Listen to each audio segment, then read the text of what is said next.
Edmonton Sports Talk. My God, I loved it. My name's Jay Milne. #Blue. Our sports update deliverer, the Coon. I'm Zachary Gubish, and you're up today. You know what, Reid? You might be honest. All right, here's what's going on in the Nest.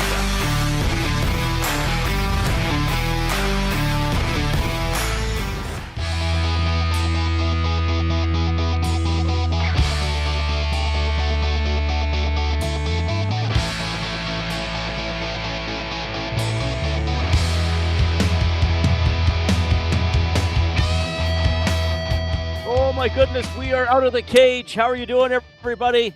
Yes, a full day of broadcasting for Edmonton Sports Talk from Popeyes, 170th Street, 101st Ave, 100th Ave in there. Where do we buy the Superstore? Yep. 170th Street. Great hospitality from Kyle and his staff here. Well, we've been here since 9 in the morning, and this is all for an incredible cause.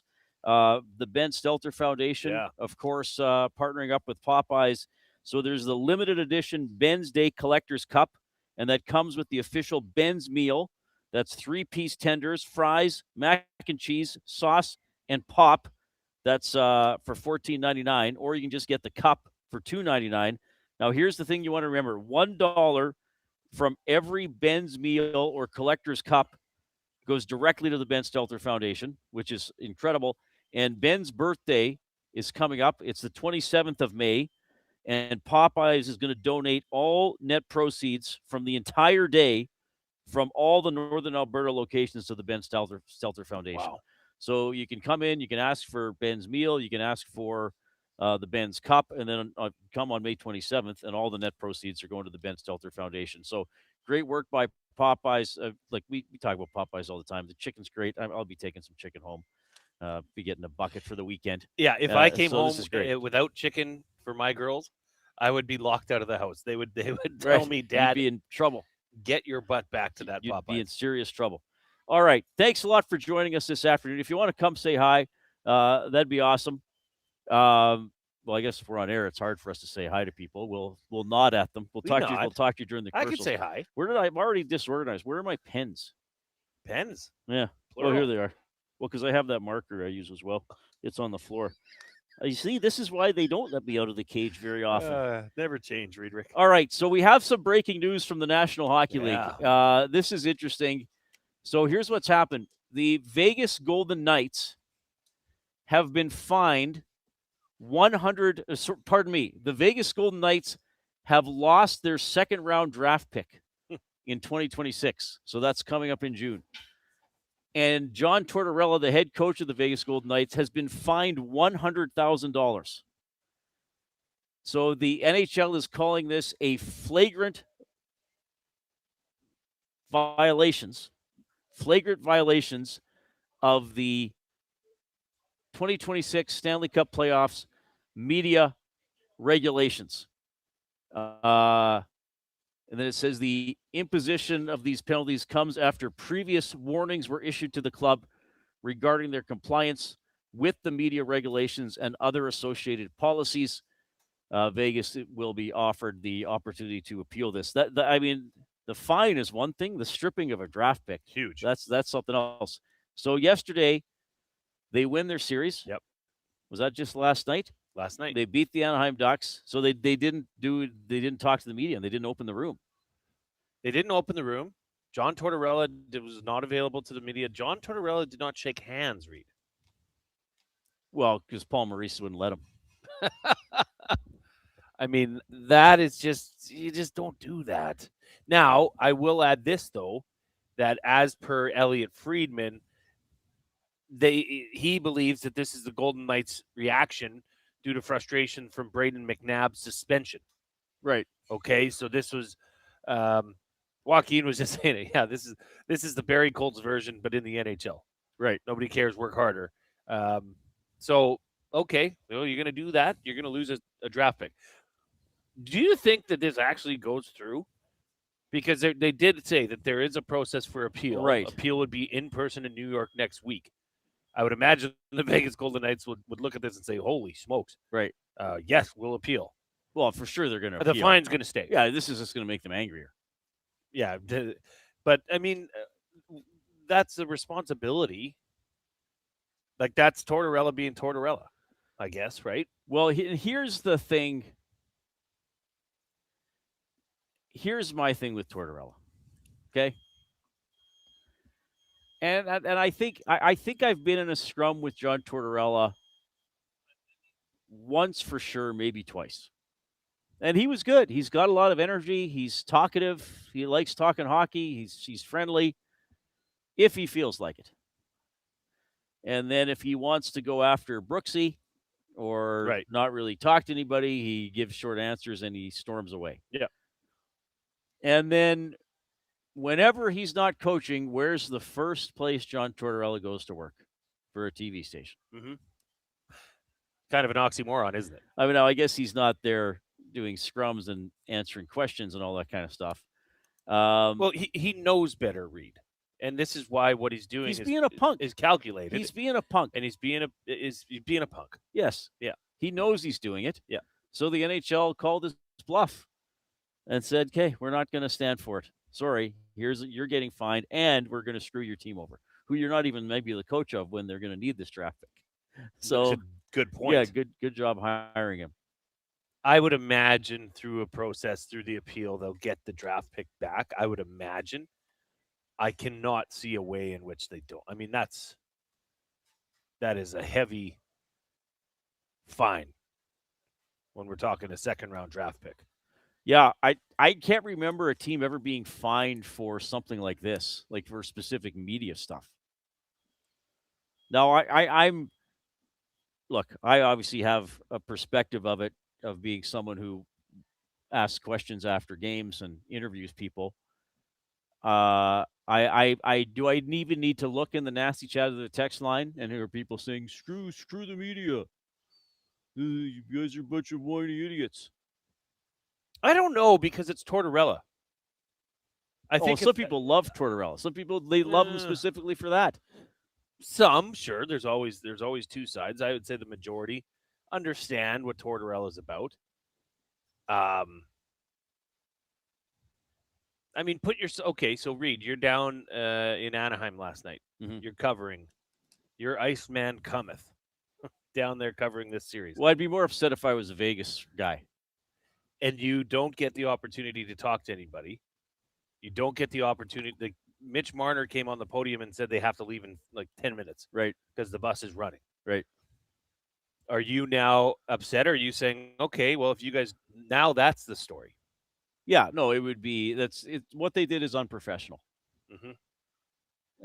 And they are violating the rules. Like, there are actual rules about players being available to the media. Sure.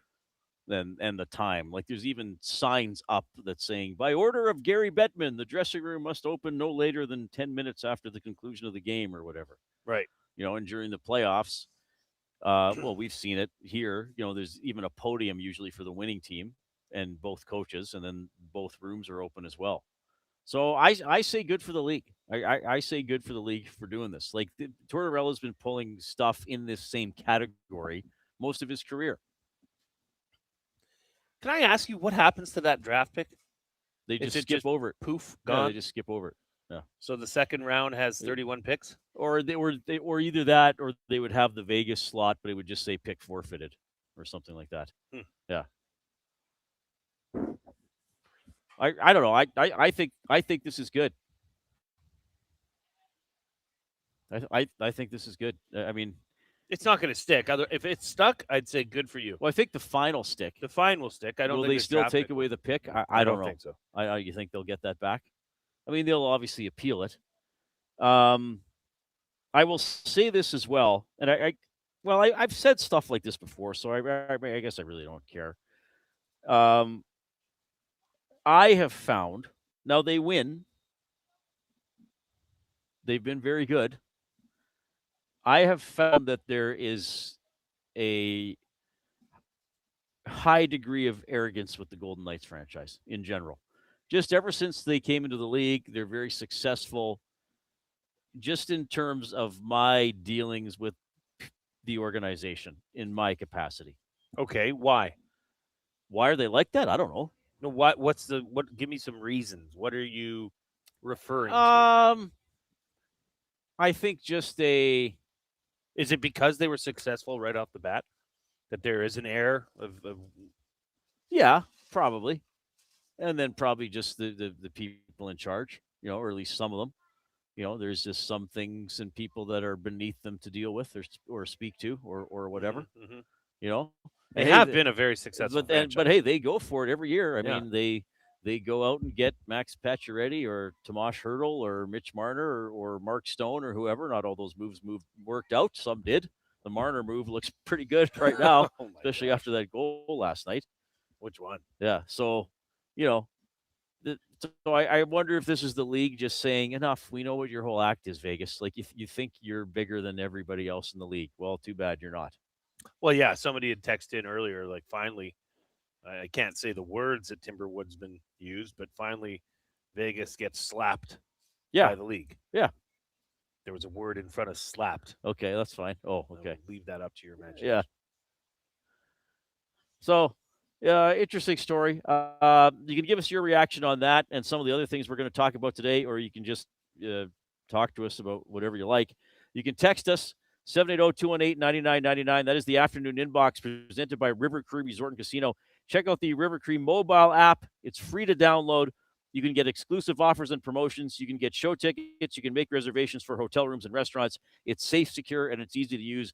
rivercreeresort.com. You can email Reid at edmontonsportstalk.com, Jay at edmontonsportstalk.com, and you can post in the nasty chat on YouTube. That's the chat stream going down the right-hand side of the page on YouTube. If you are in there, click the thumbs up button. I don't know if Benny has the song or not. Give us the thumbs up. Smash that like button. We got over 155 yesterday, but let's get to at least 100 today going into the long. Well, maybe we'll do 155 again. We start with 100. Yeah, you did Click, good click, yesterday. click. Must you is. click? Please, please click. Must you click? You must click. Thumb. There it is. The one thing I'll be known for when it's all said and done. Oh, I disagree.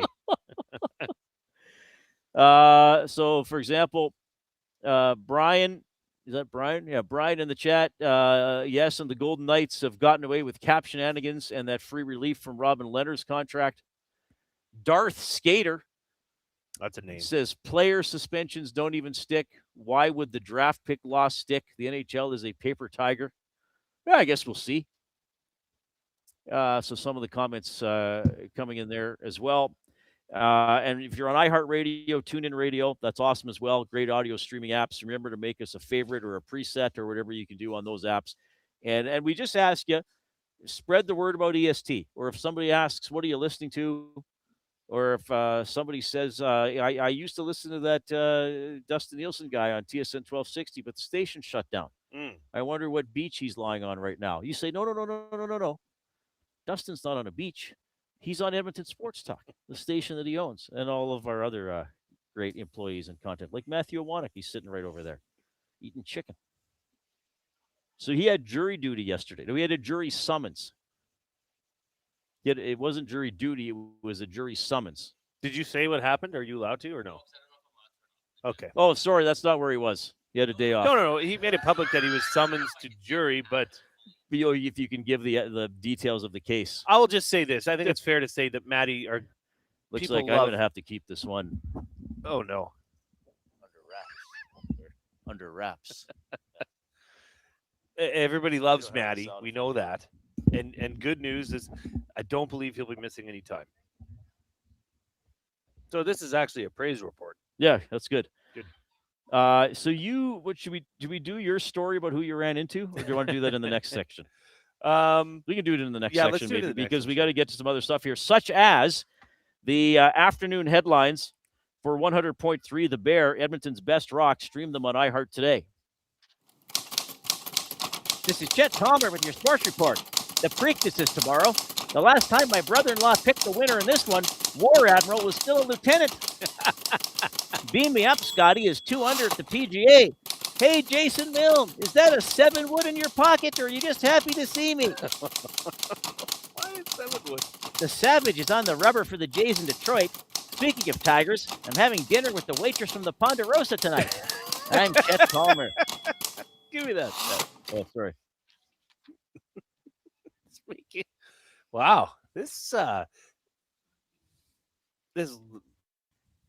bit of a burgeoning relationship here with Chet, with his Ponderosa waitress. Speaking of tigers, I'm having dinner with the waitress from the Ponderosa. Well, apparently she's quite the tiger, I guess. Great line. The War Admiral was a It's lieutenant. still a lieutenant. Yeah. When was War Admiral running? Well, that was like in the 30s, I think. Wasn't it the first horse to win the Triple Crown? Maybe I don't know. That's the one who Seabiscuit beat in the match race. That was like in the late 30s, wasn't it? War Admiral was the fourth American Triple Crown winner. Okay, but I think he was older when he raced Seabiscuit. I almost said fought Seabiscuit. Back in 1937, a dominant son of Man o' War. Okay, yeah.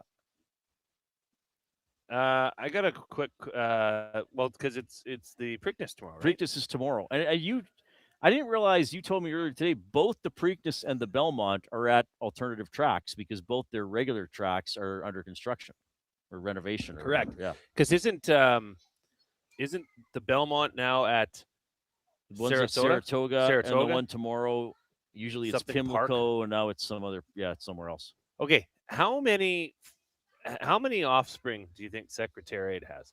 Well, because when we interviewed Frank Fontana before the Kentucky Derby, he said most great rate horses these days are part of the family tree of Secretariat. Right. So how many currently do you think offspring that was bred from Secretariat are there out there in the world? Thousands by this point? From what I saw, because they'd be like great grandchildren. Yeah, wouldn't they? From what I saw, it's 633. Well, you looked it up? Yeah. Oh, okay. Which is incredible. Our racing, our race horses, or the foals, just that's offspring. how many. Okay, Like they're not all racing per se, right? But that is amazing. Yeah. 780-218-9999 is how you can text us. That's the River Cree Resort and Casino inbox. So coming up today, we're going to talk about some Oilers coaching stories, but we're going to come at it from a very specific angle, and I think one that many of you will want to get involved in. Oh, by the way, Golden Tempo is not racing tomorrow. The Derby winner. It's going that I way, won like Reid. $40. Well, last year, who was it last year? Journalism. Mm-hmm. Was it? No, Sovereignty. No, Sovereignty won the Derby. He didn't race the Preakness. Journalism won, and then Sovereignty won. Should they space them apart, maybe? Well, it's too bad because it's really devaluing the Triple Crown. Yeah, you want to see if they have a chance at the Triple Crown. Which is the reason they have them so close together. But I think now with the amount of money that's on the line, Reid, you'd be foolish to risk injury. Well, then they should space it out. Well, have another week, have 3 weeks, because there's 3 weeks after this to the Belmont, right? Mm-hmm. I mean, you're a racehorse. That's what you're put on earth to do. Yeah, well, the trainer of Golden Tempo was saying, they just want to be careful, and the horse isn't a machine, I guess. But yes, it is. Yes, it is. It's a racing machine. It's a racing machine. That's why there's called horsepower. Just quickly, this came in the River Cree Resort and Casino inbox, as well as the Nasty Chat. So this fella, Cusby, do you think Wemby will win the Western Conference Finals MVP? Webanyama has been fantastic to watch. He is a one-man wrecking crew. If somehow, I think you have to win the series, right? It helps to win the MVP. Yeah, unless your stats are he's dominant, 50 points a game or something. I would say right now it's about even money, because the other person that you would say would be SGA if OKC goes on to win. Has that series? No, because tonight Timberwolves play the Spurs. Part of my play of the day. So wait a minute. This person's asking if he's going to win a series that he's not even in yet? Yeah, and they're up 3-2. I'd say hold the phone, Padre. Yeah, they should win. They should win. The Timberwolves the Spurs are the better team. And Wembanyama has just been. Hey, Cushby, the future's on hold. Said to wait your turn. Oh, Chet, I thought Chet had left. Oh, he must be grabbing some chicken. Grabbing some Popeyes. Yeah. This fried chicken might catch on. Yes, and I do have a really funny story from today. Yeah. Yeah. Kyle Furby who's gracious enough to have us here and helps, spread the word about this great event. He kind of oversees all the Popeyes, all the Firehouse subs, and we have a history. Ziabuski says, I've been a Spurs fan since the George Gervin days. Yeah, that's pretty good. That's nice watching Wembanyama. Wembanyama. If you're not an NBA fan, okay, cool. But tonight, there's nothing else on. There's no hockey games tonight. No. So Jay's Tigers are on. Do yourself a favor and just watch Wembanyama. Watch this massive human just move around. He's probably one of their best three-point shooters, too. Right. Well, a lot of the big guys can shoot from outside. This just looks different. I don't coming think off his hand. Well, I don't think a lot of them explode as well as other athletes on their way to the basket. Well, not like you. No. I mean, you're explosive. That video that we put up the other day, it's animalistic. That was I don't know if we still have that video, but it's remarkable. Well, I mean, if I do say so myself. Hello. I thought you were like you were like, wait a minute. Is that Artemis 2 taking off, or is that Reid pushing off for a drive to the hoop? Exactly. You couldn't tell. I couldn't tell. It's like when the person turns into the Wolverine, or no, the werewolf. Person turns into a werewolf, and they totally change their demeanor. Werewolf by Night. There's a comic. Yeah. That's what happened when you dunked that ball. Yeah, I'm wolf-like. A lot of people have said it. In fact, most people that have come in and have went, yeah, they've just come in and be like, "Hey, reaction, explode." The off-topic topic for William Huff. Since 1952, William Huff has provided industry-leading advertising solutions for thousands of valued clients. Their unparalleled customer service, combined with decades of industry expertise and a desire to make every job the very best can be, is what they call the William Huff advantage. Visit their website at williamhuff.com or give them a shout, 780-454-4536. Okay, so it's the May long weekend. Here we go. Your ideal May long weekend. Oh, you can be. So you can choose the weather. Your ideal May. Well, whatever angle you want to take. Your ideal May long weekend. Maybe for some people it'll just be one thing. Maybe for some people it'll be an itinerary. Maybe for some people it'll be a list of things they want to do. Maybe for some people it'll be a schedule. Maybe for some people it'll be an itemized list of priorities and times. Well, you can build in so many things. You really can. You really can. Okay, can I start? Yeah. So my ideal long weekend would be hot. Like I want like plus 30? No, like 26. Like I need my AC on? 26 degrees. By the way, I don't think the old AC is coming on this weekend, but it's probably plus not. 7 tomorrow. Probably not. 26 degrees, sunny, and AC's on in the house. Pull out a nice set of ribs. Actually, I have a rack of beef ribs that I think I'm going to pull out and do this weekend. So you got something going on the smoker. Okay, so you can smell that around the yard. Okay. Do yard work in the morning. Yeah. Not too early, Reid.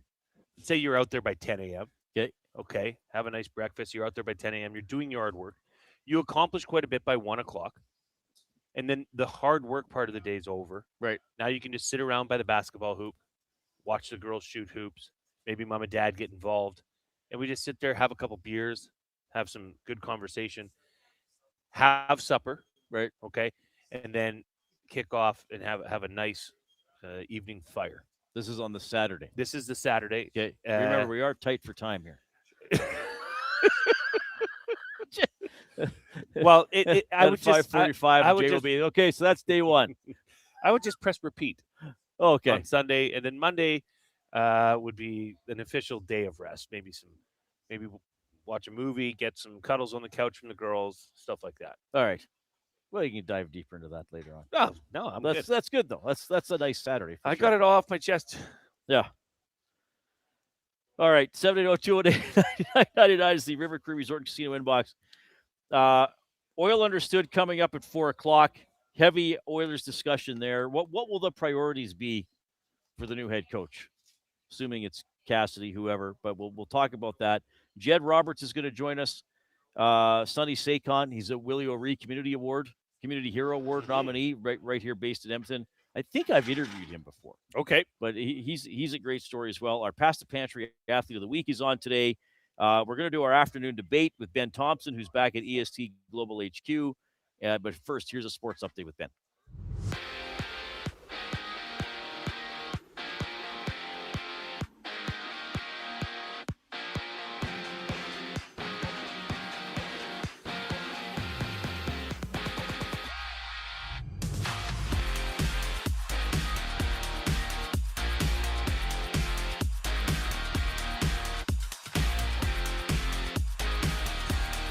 John Tortorella and the Vegas Golden Knights get the book thrown at them by the NHL as Tortorella receives an $100,000 fine, and the team will be forfeiting their 2026 second-round pick as well. The punishment came from violating the media regulations for not opening the room to the media after eliminating the Anaheim Ducks last night. Canada opened up the World Hockey Championship earlier today with a 5-3 victory over Sweden. A couple of Oilers played key roles as Darnell Nurse picked up 2 assists while Matthias Ekholm scored his first goal of the tournament. Team Canada is back on the ice tomorrow morning against Italy with puck drop set for 8:20 a.m. Other action around the World Hockey Championships, Finland beat Germany 3-1, Switzerland beat United States 3-1, and Czechia beats Denmark 4-1. In the WHL, the Everett Silvertips can capture the Ed Chynoweth Cup tonight as they take on the Prince Albert Raiders in Game 5. Everett enters the night with a 3-1 series lead, while the puck drop is scheduled for 7:30 in Prince Albert. The PGA Championship rolls along today, and we have a new leader up front. Maverick McNeely sitting at 5 under at first place as that tournament continues. In MLB action, the Blue Jays begin a 3-game set against the Tigers tonight. Trey Savage gets the start for Toronto, while Brendan Hanafy takes the mound for Detroit. First pitch goes at 4:45. Elsewhere around the majors, the Rangers battle the Astros. The Royals face the Cardinals. The Diamondbacks meet the Rockies. The Dodgers take on the Angels. The Giants clash with the Athletics, and the Padres wrap up the night against the Mariners. And in the NBA playoffs, the Pistons face the Cavaliers tonight, with Cleveland looking to advance while holding a 3-2 series lead. Tip-off is set for 5 p.m. Later tonight, the Spurs will try to eliminate the Timberwolves at 7:30, with San Antonio leading that series 3-2. The sports update is brought to you by Paramount Flooring. From custom homes to small renovations, Edmonton's top builders and contractors rely on Paramount Flooring. Their in-house team handles everything from selections to completions, keeping projects on track and on time. Visit their showroom, open 7 days a week, or find them at ParamountFlooring.ca. More of the Reid Wilkins Show coming up after the break. I'm Ben Thompson, and you're up to date.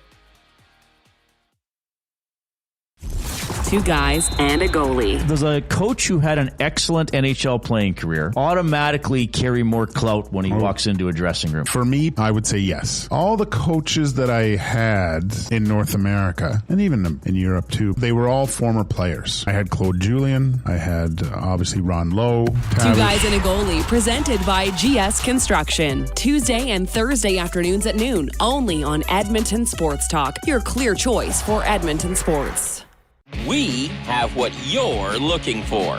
GD Liquidators is Edmonton's one-stop shop for new and used warehouse, office, and industrial items since 1987. You'll find what you want when you want it. Give us a call, visit us in store, or check out the monthly auctions at gdliquidators.com. 100% Canadian owned and operated. We have what you are looking for. GD Liquidators. Your home for great performances is the River Cree Resort and Casino. God, I wish I could meet somebody like you online. She's got me in the friend zone. Don't miss Morgan Jay's musical comedy May 23rd. 9 p.m. show is sold out. Second 6 p.m. show added. Tickets at rivercreeresort.com. River Cree Resort and Casino. Excitement, bet on it. GCL Diesel has been serving oil country since 1972. From diesel cars to SUVs to pickups. From farm tractors to school buses to a big rig. From diesel generators to forklifts, GCL can test, troubleshoot, and repair all diesel fuel system components. Whether it's injectors, pumps, turbos, filters, or additive, GCL has the parts you need to keep your diesel running the way it should. For genuine diesel parts at wholesale prices, visit GCL Diesel in the West End or online at gcldiesel.com. GCL Diesel. Diesel understood. The Canadian Brewhouse has a happy hour for any scenario. You finished work early? Happy hour. You finished work because you accidentally hit reply all to the entire company? Big happy hour. Your boss said, great job. Happy hour. Your boss said, per my last email. Ugh, emergency happy hour. You finally closed the big deal. Happy hour. With a huge selection of ice-cold drinks and great food, the Canadian Brewhouse has a happy hour for whatever just happened at work. The Canadian Brewhouse. Your day just got happier. When you bet with Play Alberta, you give back to Alberta. That's because it's the only app in the province that puts all revenue directly back into supporting programs and services that Albertans rely on every day. So next time you place a wager on your favorite team, know that you're also making a difference across the province through Alberta's General Revenue Fund. Visit playalberta.ca/EST to learn more. That's playalberta.ca/EST. Must be 18 plus. If you gamble, use your game sense.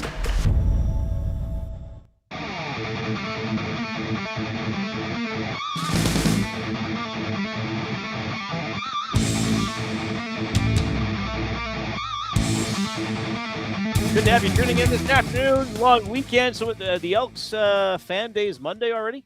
Monday at In Grand Spruce Pier Grove. Park out in Spruce Grove. And Yep. there's a CFL preseason game on Monday. Isn't Calgary and Sask, I think, on Monday? Because Calgary, two teams yeah. have to play early, right? That's right. Because there's an odd number of teams in the league, as you probably know. Say what? Yeah, I know. It's crazy. Vegas Golden Knights have been stripped of their second-round draft pick, and head coach John Tortorella has been fined $100,000 for violating media regulations following last night's loss to the Anaheim Ducks. They can appeal, so we'll see where that goes, but that's pretty significant that they were slapped with that fine. The Edmonton Oilers searching for a new coach, of course. That was the big story yesterday. The Knobloch and assistant Mark Stewart were let go. Jay and I are going to look at some priorities for the new coach when we get into the Oil Understood for GCLDs a little bit later on. Like if the new coach came into town and said, guys, why don't I take you to Popeyes and you can tell me what needs to be worked on. This is what we would tell that person. A little tay-to-tay at Popeyes. And we are at Popeyes right now. We're at Popeyes on 170th Street. I don't know the exact address, but people know where this is. It's just, 100th Ave is that way, 101st Ave is that way. The Superstore is over there. Yeah. 170th Street. A lot of stuff around here. It's proceeds. We can get Ben's cup. You can get Ben's meal. Proceeds going to the Ben Stelter Foundation. And then Ben's birthday on May 27th. All net proceeds from Northern Alberta are going to go to the Ben Stelter Foundation. So great cause. We've seen several nasties here already. Some of our listeners dropping in, which is really cool. We're with you until 6 o'clock. Well, I'm with you until 6 o'clock. Ben's with you until 6 o'clock. You're cutting out early again? I got to leave, yeah. Friday, cutting out early. Yeah, got to leave early. Got flag football duties. Big game tonight. Big matchup. So, yeah, I got to leave right after the 5:40 break. All right. Portions of this hour presented by Little Buckaroo Design. Since 2015, Little Buckaroo Design in New Sarepta has been saying, heck yeah. Heck yeah. We can do that. From heat press and embroidery to rhinestones, sublimation, DTF signs, and custom decals. Decals? Michelle and her team can make it happen. Stop by the showroom at 5063 Center Ave in New Sarepta. Call 780-984-2872 or check out their website, lilbuckaroodesign.ca, littlebuckaroodesign.ca. We should say a quick hello, and we're going to bring him in for extended participation in the next segment. But back at the EST Global HQ at the technical desk, our buddy Ben Thompson. Ben, how are you? I'm great, Reid. How are you? Well, we're doing well. It's nice to hear your voice. You didn't hear it on the sports update? Yeah, I heard it, but this is a different form. Yeah, all right, are you ready? You got something coming up for us in about 10 or 15 minutes? Yeah, we got. We're gonna do another Key 3 Cut 5 of things to do in a long weekend because obviously we're hitting May long here, so it's a lot of tasks that can be done over this 3-day weekend, and you guys will be Keep 3 Cup 5ing them. So all right, that'll be part of our afternoon debate for Edmonton Garrison Memorial Golf and Curling Club. Okay, so you were going down memory lane about an hour ago. Yes. So as Reid has mentioned, we are on location at Popeyes 170th Street.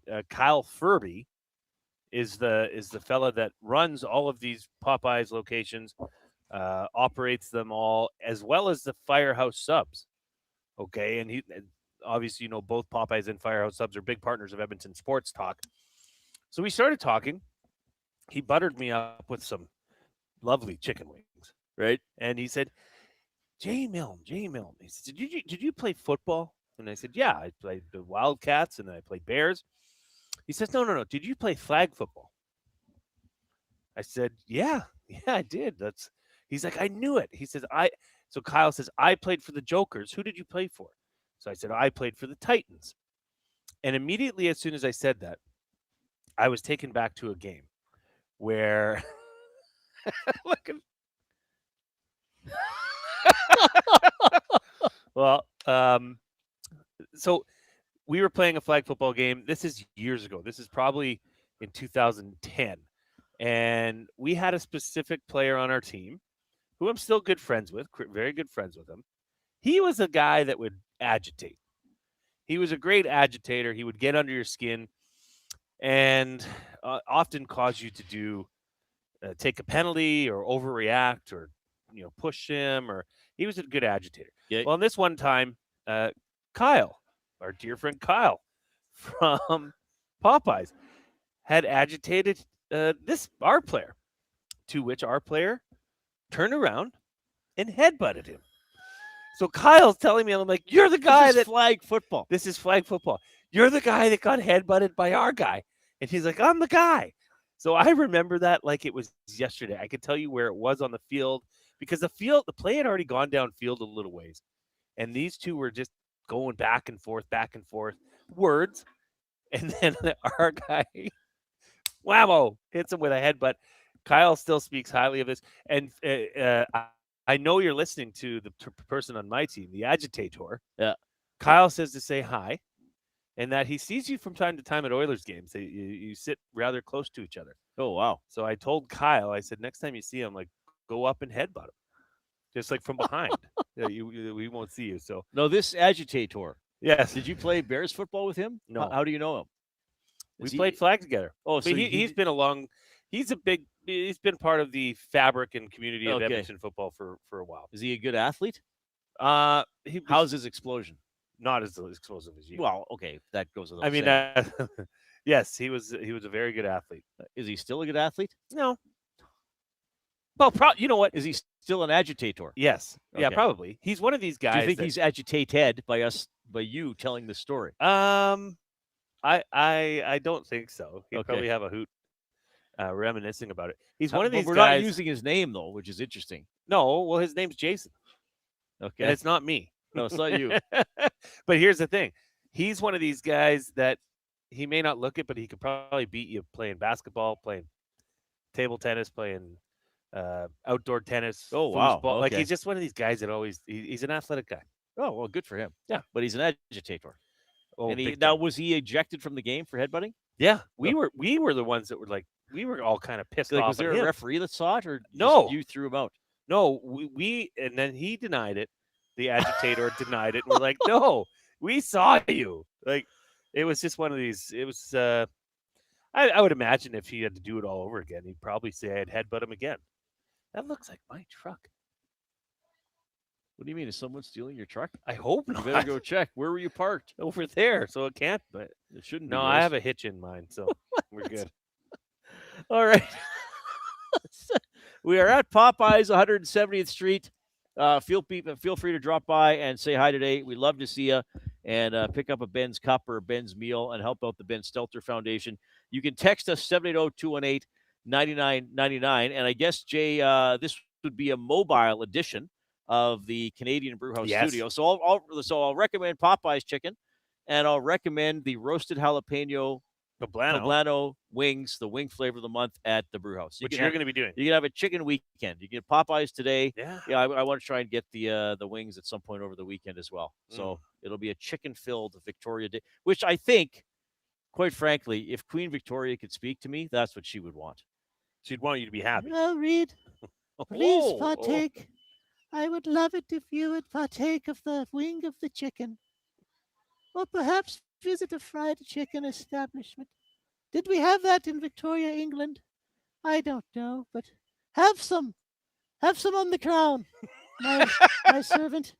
Have some. I think Queen Victoria would want me to eat well. Okay. New voice unlocked. Oil Understood coming up at 4:00. Benny's blind things, whatever they're called, the afternoon debate for Edmonton Garrison Memorial Golf and Curling Club coming up.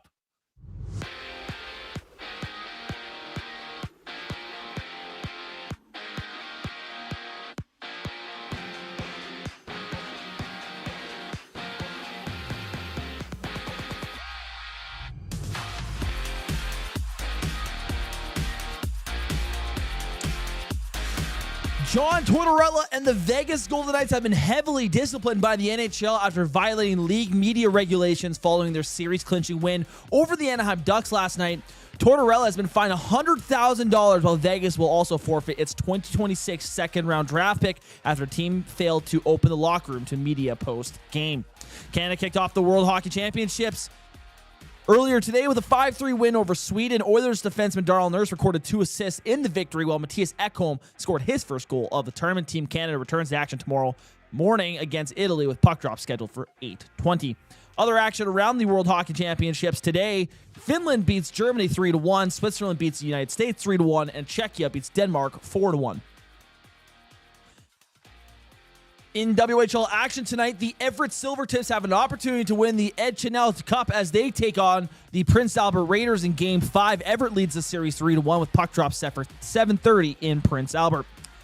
PGA Championship rolls along today with Maverick McNeely still sitting at first at 5 under, with Alex Smalley sitting second at 4 under. In Major League Baseball, the Blue Jays open a 3-game series against the Tigers tonight. Trey Savage gets the start for Toronto, while Brendan Hanafy takes the mound for Detroit. First pitch is scheduled for 4:45. Elsewhere around the majors, the Rangers face the Astros, the Royals battle the Cardinals, the Diamondbacks take on the Rockies, the Dodgers meet the Angels, the Giants clash with the Athletics, and the Padres face the Mariners later tonight. And in the NBA playoffs, the Pistons battle the Cavaliers, with Cleveland looking to close out the series while leading 3-2.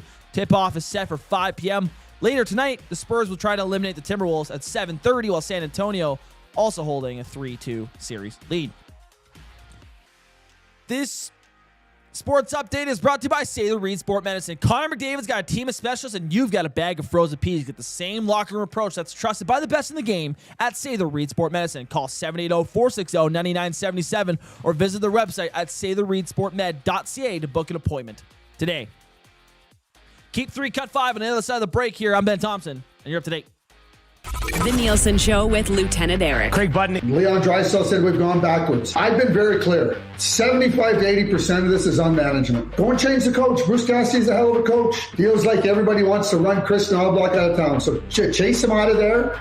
Bring in a new coach. They're not going anywhere near the Stanley Cup if they don't improve the roster. Full stop. The Nielsen Show with Lieutenant Eric. Weekday mornings 6 to 9. Only on Edmonton Sports Talk. Your clear choice for Edmonton sports. Some of us are walking, others are biking. Together, we are accelerating the pace of MS research breakthroughs. This May, join Sentinel Storage at an MS walk in your community. Sentinel Storage, proud partner of MS Canada.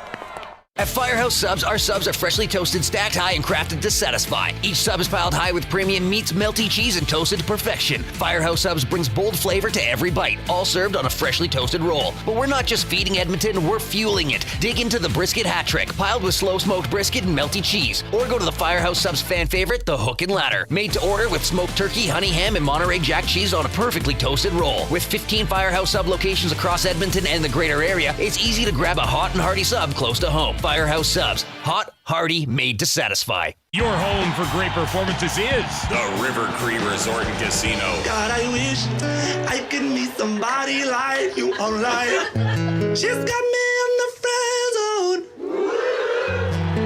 Don't miss Morgan Jay's musical comedy May 23rd. 9 p.m. show is sold out. Second 6 p.m. show added. Tickets at rivercreeresort.com. River Cree Resort and Casino.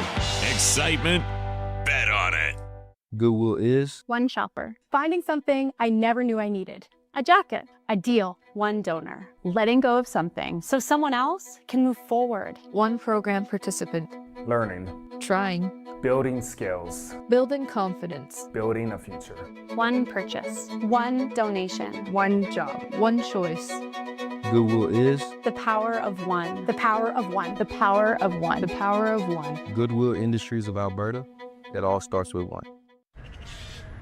Somewhere, someone is sitting on a patio that is literally part of the parking lot. They're hot, uncomfortable, and bored. Do not be that person. The Canadian Brewhouse has a rooftop, real turf, misters, fire tables, patio games, big screens, and zero reason to be bored. This summer, your standards are higher than a parking lot, and you know it. The Canadian Brewhouse, Canada's best patios. Looking for flooring? Paramount Flooring has it all. Sales, service, and expert installation. With options for every style and budget, open 7 days a week. We've got you covered. Quick delivery and in-stock deals. Plus, EST listeners get 10% off. Visit ParamountFlooring.ca today. Benny's blind rankings.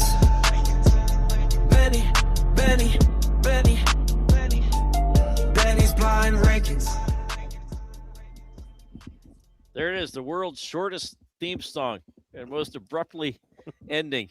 And it is, of course, part of our afternoon debate for Edmonton Garrison Memorial Golf and Curling Club.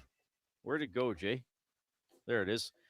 With where golf intertwines with the historic valor of the Canadian Armed Forces.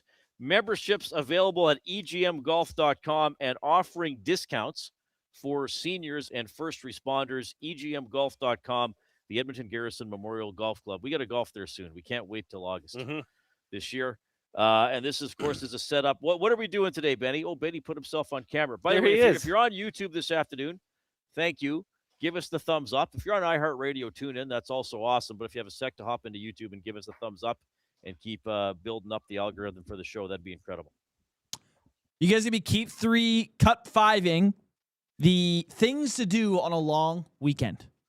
Okay, so I notice you're carefully saying things to do. So these may or may not be holiday-ish. Like, it sounds like he's keeping it pretty broad. Yes.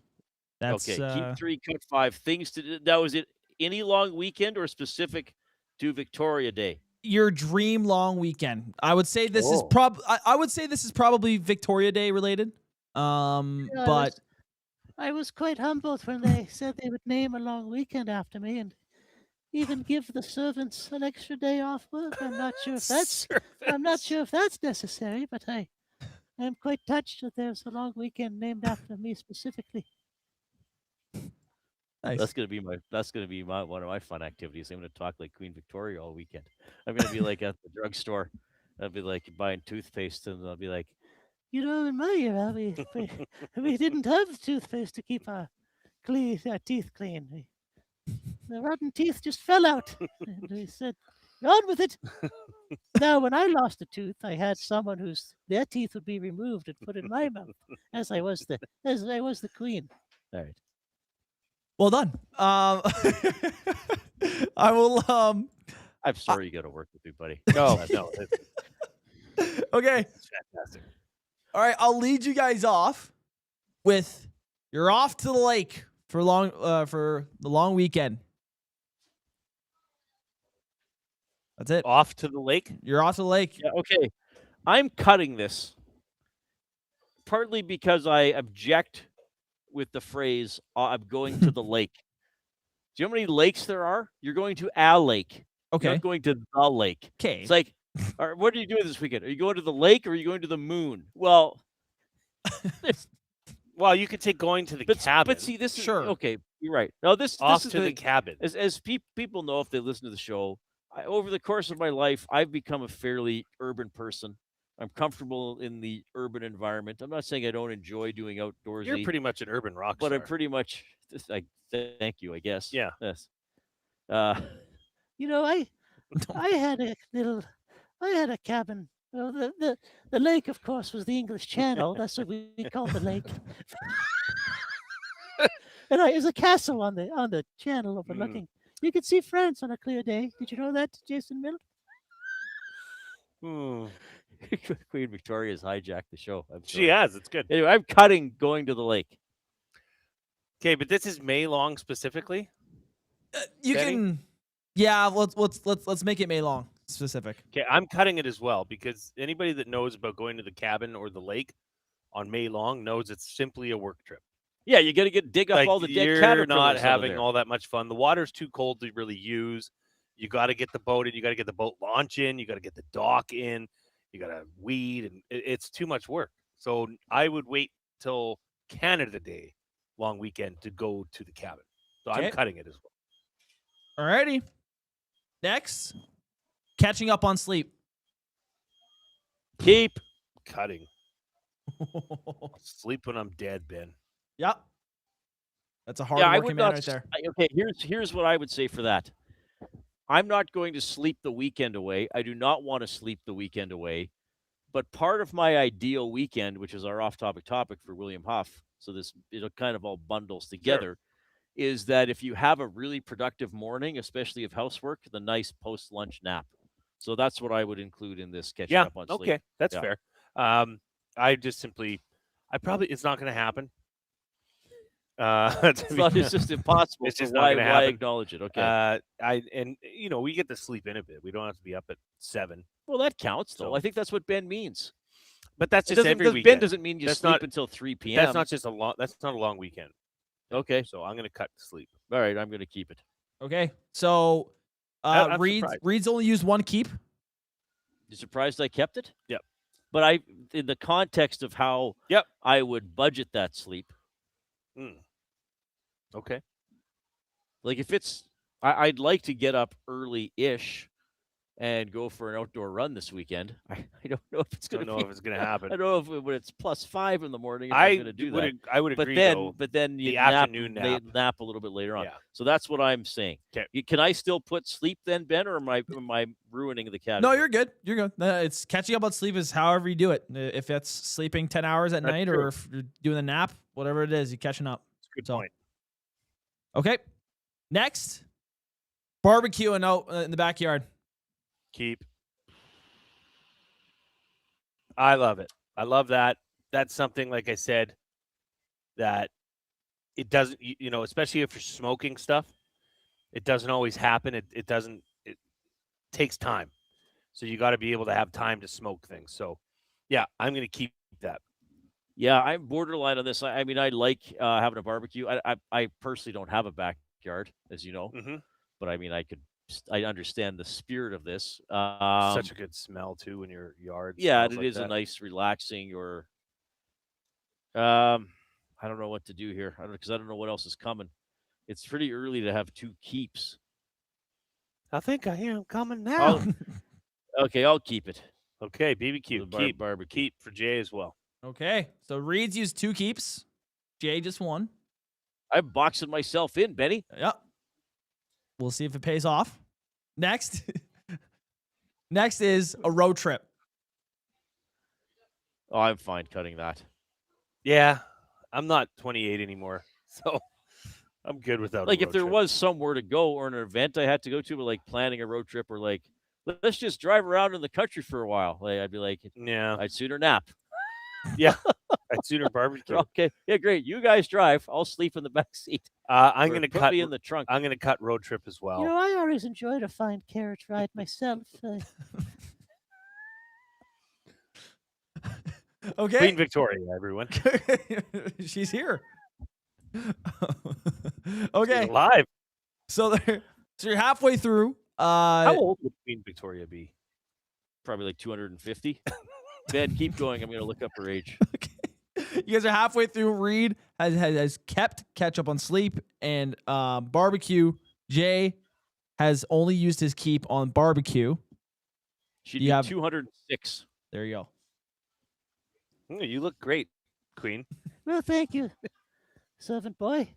Fetch me some milk. Warm, right? Yes, I'd like some warm milk.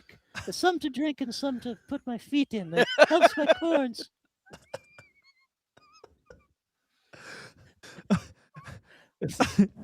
Okay. Queen Victoria might be on a lot today. Yeah. Next is yard work. Well, I'm going to cut it because specific to my current existence, again, I don't have a yard. So I would not be adverse to accomplishing things around the property, but I don't actually have a yard, so I'm going to cut that. Yeah, I'm going to keep it. Okay. I like it, especially It's actually turned into it now that our girls are old enough. Like the youngest is 10, so they can all help. They're helping hands, so it's actually a nice family activity to do.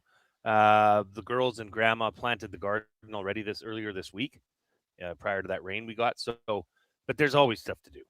You got to clear some brush, maybe start a fire, right? Right. So I'm going to keep yard work. I like yard work. Okay, so we both have 2 keeps and 3 cuts. Yes. Yep. 3 to go. Okay, Yes. 3 to not go. bad percentage. Yeah, not bad. Not bad. I'm Not bad. Okay. Next is shopping. Gross. Yeah, I don't need to go. I mean, if there's shopping that needs to be done, yes, but it would. Just I be ain't doing part it on of- a long weekend. Well, if I needed to get something, but it's not like, oh, it's the long weekend, so I'm going to have a special shopping expedition, or now I can really spend some time at Meadowlark. Well, maybe for the queen, she would always be shopping. Well, I would often just ask things to be brought to me if I needed something. I don't know where they came from. The servants brought them. Yeah, that's an obvious cut, I think, for both of us, Benny. Yeah, I'm not Yep. shopping. Fair. Okay. Next, hosting games night. Yeah, I would take that. Sure. Yeah, I'll put that as a keep. Final I key mean, for Reid. long weekend's a good time to do it. Everybody's got a little more time. Maybe you can have some buddies over. Well, even in the afternoon. Like I'll just take this as a game session. Sure.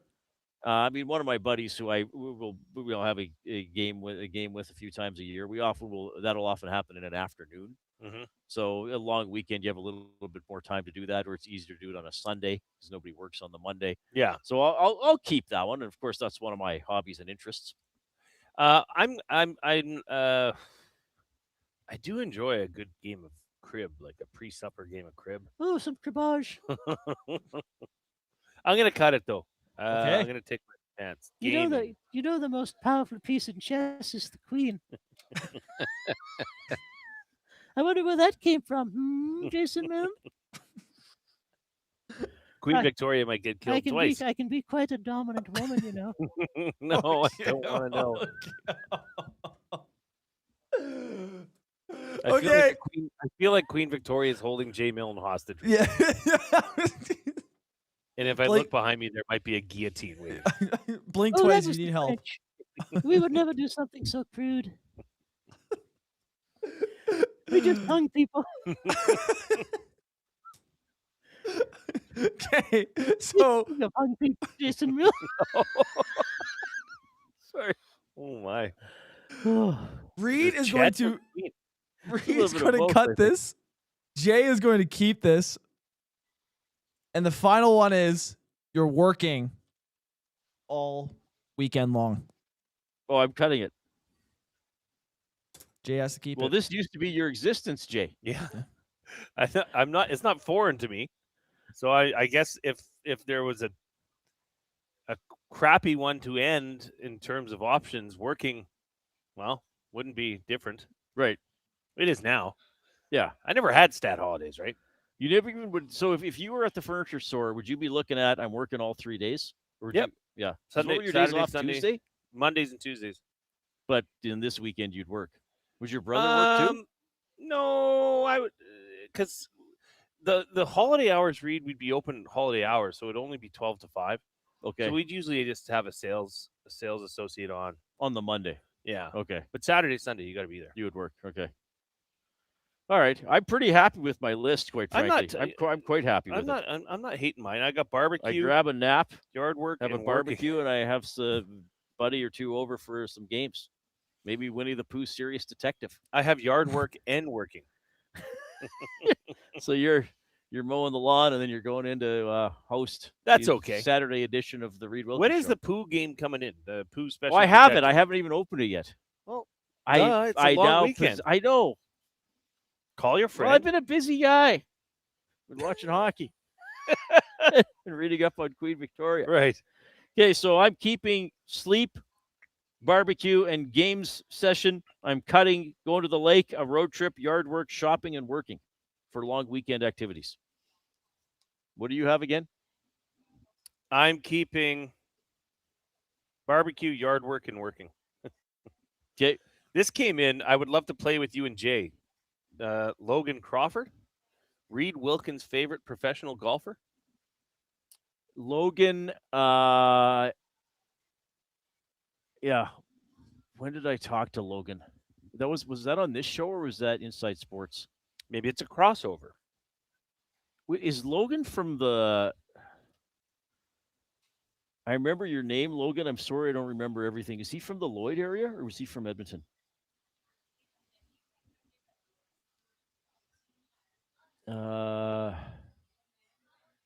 Red Deer Angle. Okay. Tell us more about you. Yeah, I Logan. remember your name, Logan. I'm sorry I don't remember the full story, but thank you for writing in.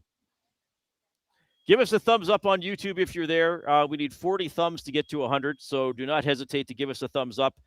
We, of course, are at Popeyes today, 170th Street, for part of Ben Stelter month. Mm-hmm. You can get the we got a cup here, right? This is the Ben's cup. Yeah, it is. And there's Ben's meal as well. So proceeds from that going to the Ben Stelter Foundation. You can text us 780-218-9999, River Cree Resort Casino inbox. How about this special at Tap 25 at River Cree? 50% off the entire menu 7 days a week from 2 to 5 p.m. All right. The Oilers' new coach, what would you tell him? You start sending stuff in now. Are we not on? No, we're on. Okay. Start sending stuff in now. Well, if you could have coffee with the Oilers' new coach, what would you tell him? One or two things that he needs to work on. I like this. We'll get to that after the 4 o'clock break. The EST Hangout. But at the same time, like, is it really fully good for the health? Yeah. And as you're drinking alcohol, you're slowly killing yourself slightly or poisoning your body. If you don't have the 1 or 1.5 glasses of wine a day, and then at the end of the week you have like 7 glasses on one day, does that still count? Does that make it equal or no? I believe that's binge drinking. The EST Hangout, presented by Sentinel Storage. Weekday mornings 9 to 11, only on Edmonton Sports Talk. Your clear choice for Edmonton sports. You've always known GCL Diesel as the experts in diesel fuel systems. But did you know that GCL is also your source for turbochargers and turbo repair? As a turbo supplier for Garrett, Borg Warner, and Holset, GCL can provide genuine original equipment turbos at wholesale prices. Whether it's diesel, gas, natural gas, or performance, we can provide you with the turbo or custom repair you require. Turbo questions? We've got turbo answers. Visit us in the West End or online at GCLDiesel.com. GCL Diesel, turbochargers, understood. Worksite ready, Western tough. Lamley's Workwear is calling all tradespeople, oil and gas crews, construction workers, farmers, and hard-working Canadians. Built for the job with quality craftsmanship, job site protection, and cowboy-worthy durability. Trusted brands like Airy at Work and Wrangler Rigs, designed for performance and all-day comfort on the toughest sites. No matter the season, Lamley's has the workwear you need. Shop the full range now at lamleys.com/work. LAMMLES. Time for a new career in 2026? Or maybe your kid is still pondering their path. Good news! Weiss Johnson is hiring. Hi, it's Dennis, and not only are we hiring for heating and air conditioning, we're also looking for experienced plumbers and gas fitters. With the growth in residential development, there's no shortage of opportunities at Weiss Johnson. Choose your path with us. Learn from one of the industry leaders, and we will grow together. Receive great benefits and school reimbursement as well. Visit weiss-johnson.com today. It doesn't start on game day. It starts before kickoff. Before the first snap. Before the noise. Before everyone else. This is Edmonton football. The only way to experience it is being there when it happens. Every hit, catch, and touchdown. Season seats, flex packs, groups, single games. There's a way in for everyone. Edmonton Elks. Our city, our year. Get your seats now at goelks.com/tickets. You've heard the name, but what does it mean? For over 66 years, William Huff Advertising has supplied signage from screen printing to digital to LED with design, production, and install in-house. It's a one-stop shop for all your signage needs. Edmonton owned and operated, William Huff has been trusted by the biggest companies and teams in the City of Champions and many others across the country to do the job. If you're looking for a way to get the word out about your company or event, they are the answer. Go to www.williamhuff.com. Their results speak for themselves.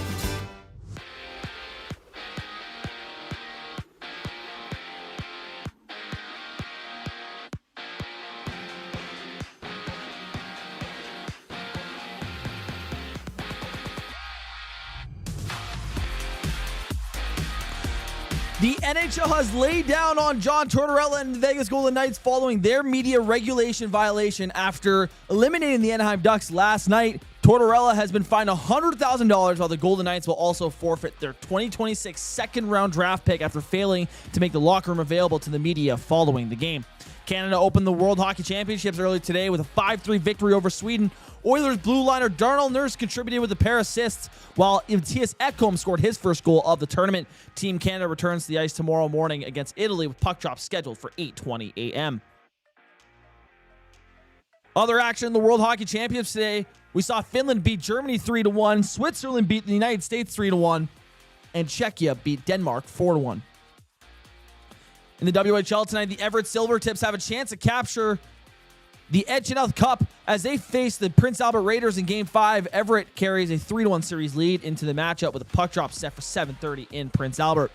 PJ Championship rolls along today, and it's Maverick McNeely extending his lead to 6 under as he is on the 14th hole. In MLB action, the Blue Jays begin a 3-game series against the Detroit Tigers tonight. Trey Savage gets a nod for Toronto while Brendan Hanifee starts for Detroit. First pitch is scheduled for 4:45. Around the rest of the majors, the Rangers take on the Astros, the Royals meet the Cardinals, the Diamondbacks face the Rockies, the Dodgers battle the Angels, the Giants square off with the Athletics, and the Padres close out the night against the Mariners.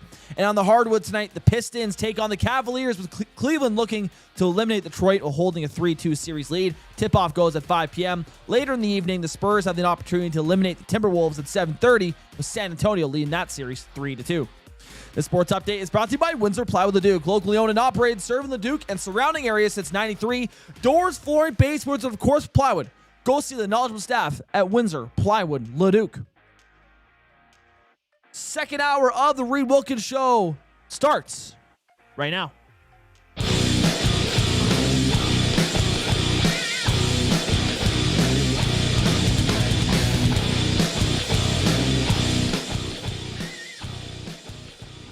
Oh, you know, we got to do Jay's Play of the Day. Oh, we forgot to do it. It's presented by Play Alberta. Do you have the jingle? What's his name? Ben. Let me see. If you don't, that's okay. Let me say it. I'm pretty sure I can. When you bet with Play Alberta, you give back to Alberta. That's because it's the only app in the province that puts all revenue directly back into supporting programs and services that Albertans rely on every day.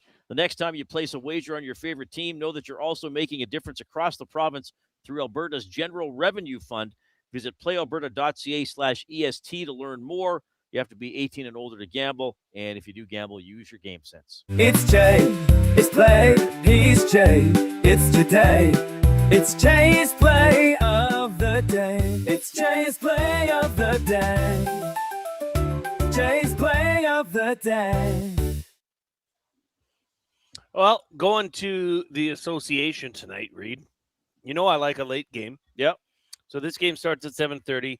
It is San Antonio visiting Minnesota. Okay. I'm not sure the Timberwolves can win tonight, Reid, but I think it'll be a close game. This could be an elimination game for the Timberwolves. So I took the Timberwolves +6 at home. They're home underdogs. This was boosted to +100. The line has since moved. So even on its own, I think you'd only get this at +5 right now. So I got an extra point and I got it boosted. So that's Timberwolves +6 at home, boosted to +100. So that means you put $5 on it, you win $5. Oh, not bad. Not bad. So that's Jay's Play of the Day. Head over to playalberta.ca, click on sports, click on EST specials, and then go to playalberta.ca/EST.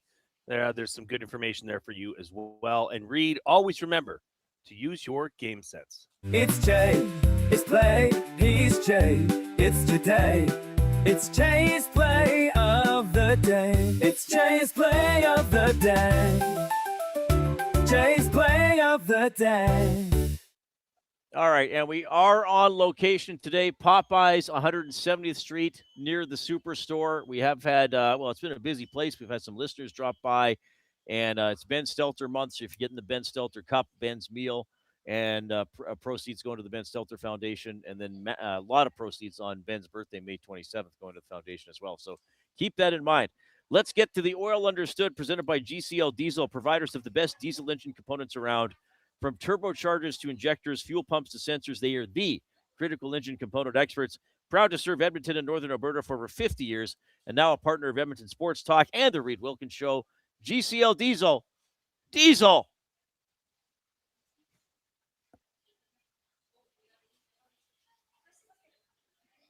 Understood. I wondered when he was going to finish talking. All right. So, I'm moving the table. Got to be careful here. This is why we don't get to go on location. They very shouldn't often. let us It's out. because of me. It's like, well, we could have done a show, but we would have had to let Reid go. Yeah. By the way, coming up in about half an hour, well, you booked this gentleman. Let everyone know what's coming up here. Yeah, so it's Sunny Seikon. He's been he's a finalist for the Willie O'Ree Community Hero Award. This is award annually that is given away by the NHL. It's pretty much people who have, through hockey, positively impacted their community. And Sunny Seikon has definitely done that. And we'll find out more because I kind of look forward to guests when we don't really know anything about him. But from what I understand, he started the Punjabi Elite League. Oh, nice. Here in Edmonton, which has flourished, as well as brought several other events, and he's helped with Minor Hockey Week. He's helped with the Brick Tournament. I think he's been the chair. So very involved in the hockey community. He's one of 3 finalists. Oh, nice. And he's right here in Edmonton. So, yeah, I believe at 4:40 we're going to have Sunny Seikon on the show. Okay, that'll be perfect. We have the Oil Understood here for GCL Diesel. All right, so, look, there's no coach of the Oilers. We're somewhat assuming it's going to be Bruce Cassidy. We'll see how things play out in the next week or two. So, what does the new guy really have to worry about? What's at the top of your list? I mean, he's the coach, so he's got to worry about everything. But if you could be like, hey, Bruce or whoever, can you just please do this or not do this? If you had just a quick little, but not even a coffee, maybe you see him in line and for some reason you're bold enough to give him advice, or maybe he's like, hey, I got a couple minutes. What's going on with this team? You tell me, Jay. I want one thing. Bruce Cassidy calls and says, hey, Jay, I know you watch every game, but I got to go here. I'm in line at Costco. But in a minute, what do I got to worry about here? What do I got to take care of with this club? Accountability. Okay. Buy-in. From the top to bottom. From Connor McDavid to, I don't know, Ty Emberson. And especially at the top. Because when the top's doing it, it's like the leadership core of any team. When they're leading by example and doing it, the other people in that team, in that unit, are going to be inspired to do it and say, hey, I don't want to let this team down. Right. So that I feel, and this is not, this does flirt, I guess, with the line of effort. This is not that. This is buying into a system, and Bruce Cassidy's got to come in and crack the whip. That's what I think if he is named head coach, and say, no, this is not your team. This is our team, and I am the ultimate leader of this team. I'm the head coach. Here's how we're going to get to the Stanley Cup and win it. Right. If you guys do what I say, we will be hoisting the Stanley Cup. Okay, let's do it. How do we do it? And then get the whole team bought in and accountable to each other. I mean, you're not going to be locked in for 82 straight games, Reid, or 84. It's just not going to happen. But it will give you the ability to put together those ups that Stan Bowman said weren't there in his availability yesterday. So you're saying, it sounds like you're saying, too, something Bowman talked about yesterday, have some benchmarks for the team, have basically a foundation. Yes. Or it's okay, this is who we are. This baseline. This is what yes. we do. Right. And don't just say, oh, we we want to have the number one power play in the league. Well, okay, that's great, but that's how much of the game of hockey? 10%? Right. Yeah. What about the other 90%? Right. We want to be a pain in the ass for the other team to try and come in and offensively put together a game plan. We want to be a burr in your side. And yeah, that's going to take a total shift based on of what we've seen, especially if they aren't going to tweak the roster all that much, which it sounds like, well, Reid, they don't have that many options. Yeah, I mean, they can do a little bit, but they can do as much as they want, but the cap situation is such. Yeah. So let me ask you this, because that was sort of a criticism we had of Knobloch. And even when Leon said we didn't, we kind of he basically said they didn't take the regular season seriously enough. Like he said, you need to have moments in the regular season you can look back on. Yes. Do you think Knobloch neglected that? Do you think Knobloch backed off on that because of how much hockey they'd played the previous 2 years and thought, okay, we'll ramp up for the playoffs? Because it didn't seem like that was a problem in Knobloch's previous 2 seasons. It may have been Reid lost in the shuffle a bit, given the amount of hockey they played. Because we heard about it early in the season. Why is this team struggling? Wow, the hockey. I mean, Ekholm came out once and said you have to appreciate how much hockey this team has been playing. Right. So maybe Knobloch thought as well, that's okay because we've been there before. So come the right time, this team can flip a switch. Maybe he thought that. It turned out that this team, this roster, could not flip a switch. Add on to that some injury issues near the end of the season and into the postseason, and it's a recipe for not making it that far in the playoffs. I think and that's probably why, in saying that, Reid, management thought it needed a new voice, because maybe you need a new sheriff in town to come in, lay down the law, set the new benchmarks, right, and then grow from there. Yeah, it's interesting because, if Knobloch didn't do that, I don't think it was a conscious choice to not do that.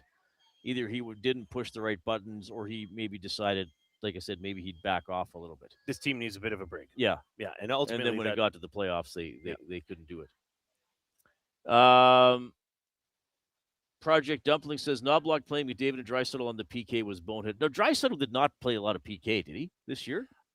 I don't think he played very much. I McDavid more thought did. McDavid was the person that was an issue with the amount of time on the penalty. And that would be my first thing to the new coach. I would say take McDavid off the penalty kill. Yep. For a couple of reasons. First of all, you need his energy elsewhere. You need, so that's what I would say. And then I would say you need players who can have a role of being a penalty killer. Okay. Mm-hmm. NHLers understand why they're in the NHL, right? If you understand, if maybe you scored in junior in the American Hockey League or your previous NHL team, maybe they don't need you to do that at Edmonton. But if you're a penalty killer, Connor Brown was brought here to score, but eventually he became a good penalty killer. And they almost won the Stanley Cup because of how good they killed penalties. And then the other reason I would say to take McDavid off the penalty kill, quite frankly, folks, he is not good at it. Well, maybe that trumps everything. Like if he were a master penalty killer, maybe it'd be different. Okay. Maybe if the PK was 85, 88% because of him. But he plays with a different mentality, which is not good for the PK. The wrong mentality. He's trying to pick something and bump a puck free, and he's off to the races. Right. Right. Then you need to defend first. Like that. That's why you have the penalty kill group. Right. I mean, Connor McDavid should not be 8th on the team in the regular season in shorthanded time on ice. So where was Leon? Like, Leon didn't kill that much. Leon was 17th on the team. I mean, how many minutes did he play shorthanded? 29 minutes and 47 seconds. And he missed the boat. Connor McDavid played 86 minutes, 40 seconds of shorthanded time on ice. Yeah. I mean, that's well so above if you want to shave his ice here. time by 1 or 2 minutes a game, there's a minute a game right there. Right there. Don't have him on the PK. Yep. I think it's the wrong role for him. I think you need other players to adopt that role. And quite frankly, he's not good at it. So whose call would have that been, Reid? Who's making that decision? Well, I think ultimately it would be Knobloch. Is Connor McDavid not wanting some of that too? Well, maybe. But here's the other thing then. You need a coach that can say no to these guys. That's right. Like this is, and this is why I think we brought this up a bit yesterday and even over the last couple of weeks. And look, Connor McDavid and Leon Draisaitl are outstanding players. They are going to be in the Hall of Fame. They're going to have their numbers retired by the Oilers, whether or not they win the Stanley Cup here. But I do think that we've been getting a lot of, more of, and we've been talking about it where it's like, okay, yes, the team underperformed, including those two guys. Other years it's been, well, the team underperformed. Well, not the top 4 or 5 guys. They're fine. the rest of the roster wasn't supporting them for whatever reason. Like this year, there's been more of like, hey, Connor, you said we need to defend better. You're part of the we, whether you like it or not. So is a new coach gonna take the reins and say, okay, Connor, you know what? I don't trust you in the last minute of a game anymore. Somebody else is going to go do it. Or I don't trust you in the last minute of the period. I'm not going to think about you scoring to take us into the dressing room. I need somebody to keep it under control the last shift of the period. Yeah, I'd rather, a coach that has the mentality of, I'd rather keep the puck out of our own net in the last minute of a period than the Oilers trying to attack and score coming out of a period. Defense first. Right. That's, I guess, kind of summarizing a little bit of what we're saying is a defensive-minded coach that brings accountability to the locker room. And I mean, Stan Bowman said yesterday, especially when he was talking about hiring the new coach, he said, well, these are two elite players. These are different players. I understand that skill-wise. But on the team, they still occupy one locker just like Szymanski does. Kelvin Van Dasselaar in the Nasty Chat says, 2 really bothersome comments from Bowman yesterday about 97 and 29. Too much say in the next coach and the get-out-of-jail free card to buy into team defense. I will say this. They are not going to pick the next coach. But something's going to be run by them at some point. And I personally don't have a problem with that. Yeah, if it's like, hey, just want like a courtesy to let them know what's happening, that's fine. Like maybe Bowman says, hey, Connor, what was your experience with Bruce Cassidy at the Olympics? And then Connor says, generally pretty good. He did this, and he did this. And then Bowman would say, well, it's good because I'm going to hire him. Right. Right. I hope that's what it's like anyway, Kelvin. I think what Bowman said about the defense was that they need to defend better, but they also do things that other players can do. Was he giving them was that a get out of jail free card on defense, or was he just saying you have to allow them to create? Like, Can you run my memory back on that? What was Yeah, said? I wish we could play it, but he said something like they do things that other players can't do, and you don't want to stifle that.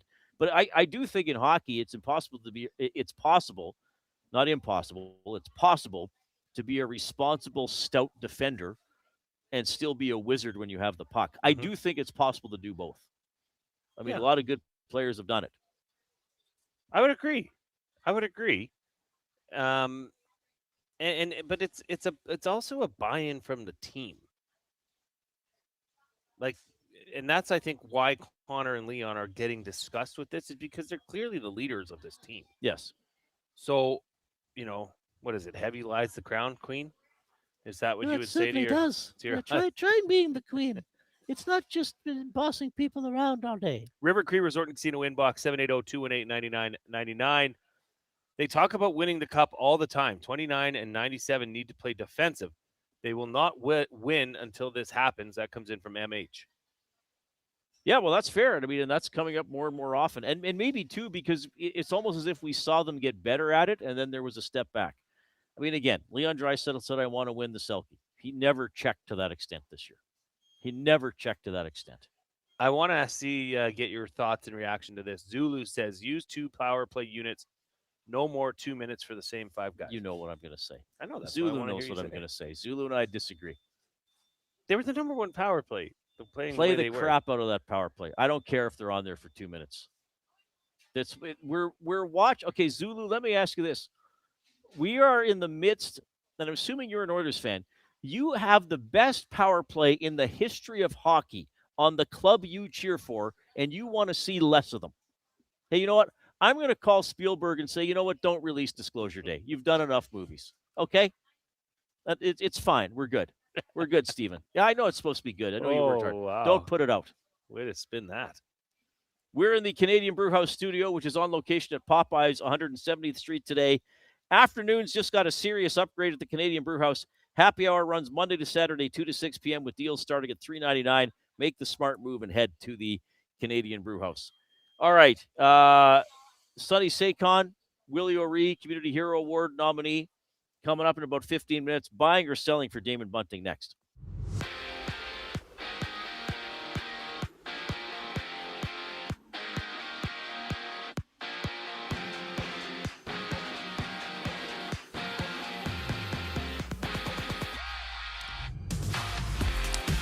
John Tortorella and the Vegas Golden Knights have been handed significant discipline by the NHL following a media regulation breach after eliminating the Anaheim Ducks last night. Tortorella has been fined $100,000, and the Golden Knights will also forfeit their 2026 second-round pick after failing to open the locker room to media post-game. Canada opened the World Hockey Championships earlier today with a 5-3 win over Sweden. Oilers defenseman Darnell Nurse picked up 2 assists in the victory, while Matthias Ekholm scored his first goal of the tournament. Team Canada returns to action tomorrow morning against Italy with puck drop set for 8:20 a.m. There was other action in the World Hockey Championships earlier today as well. Finland beats Germany 3-1, Switzerland beats the United States 3-1, and Czechia beats Denmark 4-1. In WHL action tonight, the Everett Silvertips can capture the Ed Chenault Cup as they face the Prince Albert Raiders in Game 5. Everett leads the series 3-1 with puck drop scheduled for 7:30 p.m. in Prince Albert. PGA Championship rolls along today, and it's Maverick McNeely sitting in first place on the 15th hole at 5 under, with Alex Smalley and Minwoo Lee at a tie for second at 4 under as well. In MLB action, the Blue Jays open a 3-game series against the Tigers tonight. Trey Savage gets a start for Toronto, while Brendan Hanifee takes them out for Detroit. First pitch is set for 4:45. Also around Major League Baseball, the Rangers meet the Astros. The Royals face the Cardinals. The Diamondbacks take on the Rockies. The Dodgers battle the Angels. The Giants score off the Athletics. And the Padres wrap up the night against the Mariners. On the hardwood, the Pistons battle the Cavaliers, with Cleveland looking to close out the series while holding a 3-2 lead. Tip-off is at 5 o'clock. Later tonight, the Spurs will try to eliminate the Timberwolves at 7:30, with San Antonio also up 3-2 in that series. This sports update is brought to you by The Ranch. The Ranch Golf Club delivers premier conditions, top-notch service, and unmatched value every round. It's why we're Alberta's top choice for corporate golf events. TheRanchGolf.com to visit their website. More of the Reid Wilkins Show on the other side of the break. I'm Ben Thompson, and you're up to date. The Nielsen Show with Lieutenant Eric. Brian Rashad. Bruce Cassidy, he's known as a finisher. He might be able to come in here and get it done. It would appear they decided to try and look into it, hoping that if it didn't work out or they didn't want him, they could just retain Chris. But the risk they took there was that it would leak. And it leaked. Now a whole bunch of money needs to be spent, removing him. And a real tough situation occurred where Chris, was treated in a way he certainly didn't deserve. The Nielsen Show with Lieutenant Eric. Weekday mornings 6 to 9. Only on Edmonton Sports Talk. Your clear choice for Edmonton sports. When you bet with Play Alberta, you give back to Alberta. That's because it's the only app in the province that puts all revenue directly back into supporting programs and services that Albertans rely on every day. So next time you place a wager on your favorite team, know that you're also making a difference across the province through Alberta's General Revenue Fund. Visit playalberta.ca/EST to learn more. That's playalberta.ca/EST. Must be 18 plus. If you gamble, use your game sense. When you cater with Royal Pizza, you're getting the same great pizzas, pastas, and salads you love, just bigger and built for a crowd. Perfect for teams, offices, or parties, Royal Pizza's catering brings real value around $10 per person. Delicious, high quality, and easy. If you like their pastas, you'll love their catering pastas even more. Visit royalpizza.ca or contact your local store for exact pricing and details. So come on home, Royal Pizza, still making it great. At Firehouse Subs, our subs are freshly toasted, stacked high, and crafted to satisfy. Each sub is piled high with premium meats, melty cheese, and toasted to perfection. Firehouse Subs brings bold flavor to every bite, all served on a freshly toasted roll. But we're not just feeding Edmonton, we're fueling it. Dig into the brisket hat trick, piled with slow-smoked brisket and melty cheese. Or go to the Firehouse Subs fan favorite, the Hook and Ladder. Made to order with smoked turkey, honey ham, and Monterey Jack cheese on a perfectly toasted roll. With 15 Firehouse Sub locations across Edmonton and the greater area, it's easy to grab a hot and hearty sub close to home. Firehouse Subs. Hot, hearty, made to satisfy. When gambling, set a budget before you play. Stay informed and visit GameSenseAB.ca to learn how. Remember, if you gamble, use your game sense. Since 1952, William Huff has been the heartbeat of Edmonton's advertising world. From humble beginnings to a citywide powerhouse, we've been the go-to for signage from print to design and installation. Partnering with Edmonton's top sports franchises and major events, we've helped shape the city's global reputation. Our secret? Unmatched customer service, decades of experience, and a passion for excellence we call the William Huff Advantage. Visit us online at williamhuff.com. Appreciate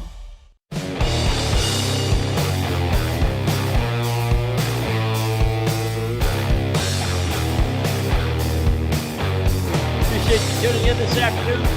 He's Jay Milne. I'm Reid Wilkins. We're 3 to 6 p.m.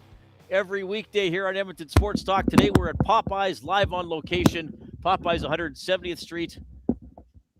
And Ben Thompson is back at the Edmonton Sports Talk Global HQ. We still have Sunny Seikon coming up, local guy, nominee for the NHL's Willie O'Ree Community Hero Award. Jed Roberts is going to join us. He's a regular on the show. And our Pasta Pantry Athlete of the Week has a very interesting story to tell. That's still coming up in the final 90 minutes of the program. In that span of time, we want to get as many likes as possible on our YouTube stream. We need 27 thumbs to hit 100.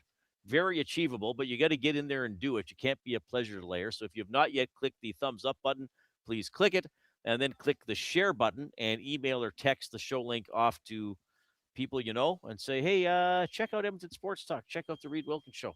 They're having a good time. They're talking sports. They're talking the things that you're talking about. And, of course, one of those things today is Benny's been mentioning the Vegas Golden Knights, and this will be part of Buying or Selling, presented by Damon Bunting, a consistent top-producing realtor in the greater Edmonton area for over 19 years. He and his team would love to help you find that right home or make the move from your current home. Community-driven, he understands what it takes to make a difference in our city. Check him out, DamonBunting.com, Instagram handle, Damon Bunting Real Estate. Golden Knights losing their second-round draft pick and Tortorella fined $100,000 because of violating NHL media regulations, including Tortorella not speaking to the media after last night's game. They have the opportunity to appeal.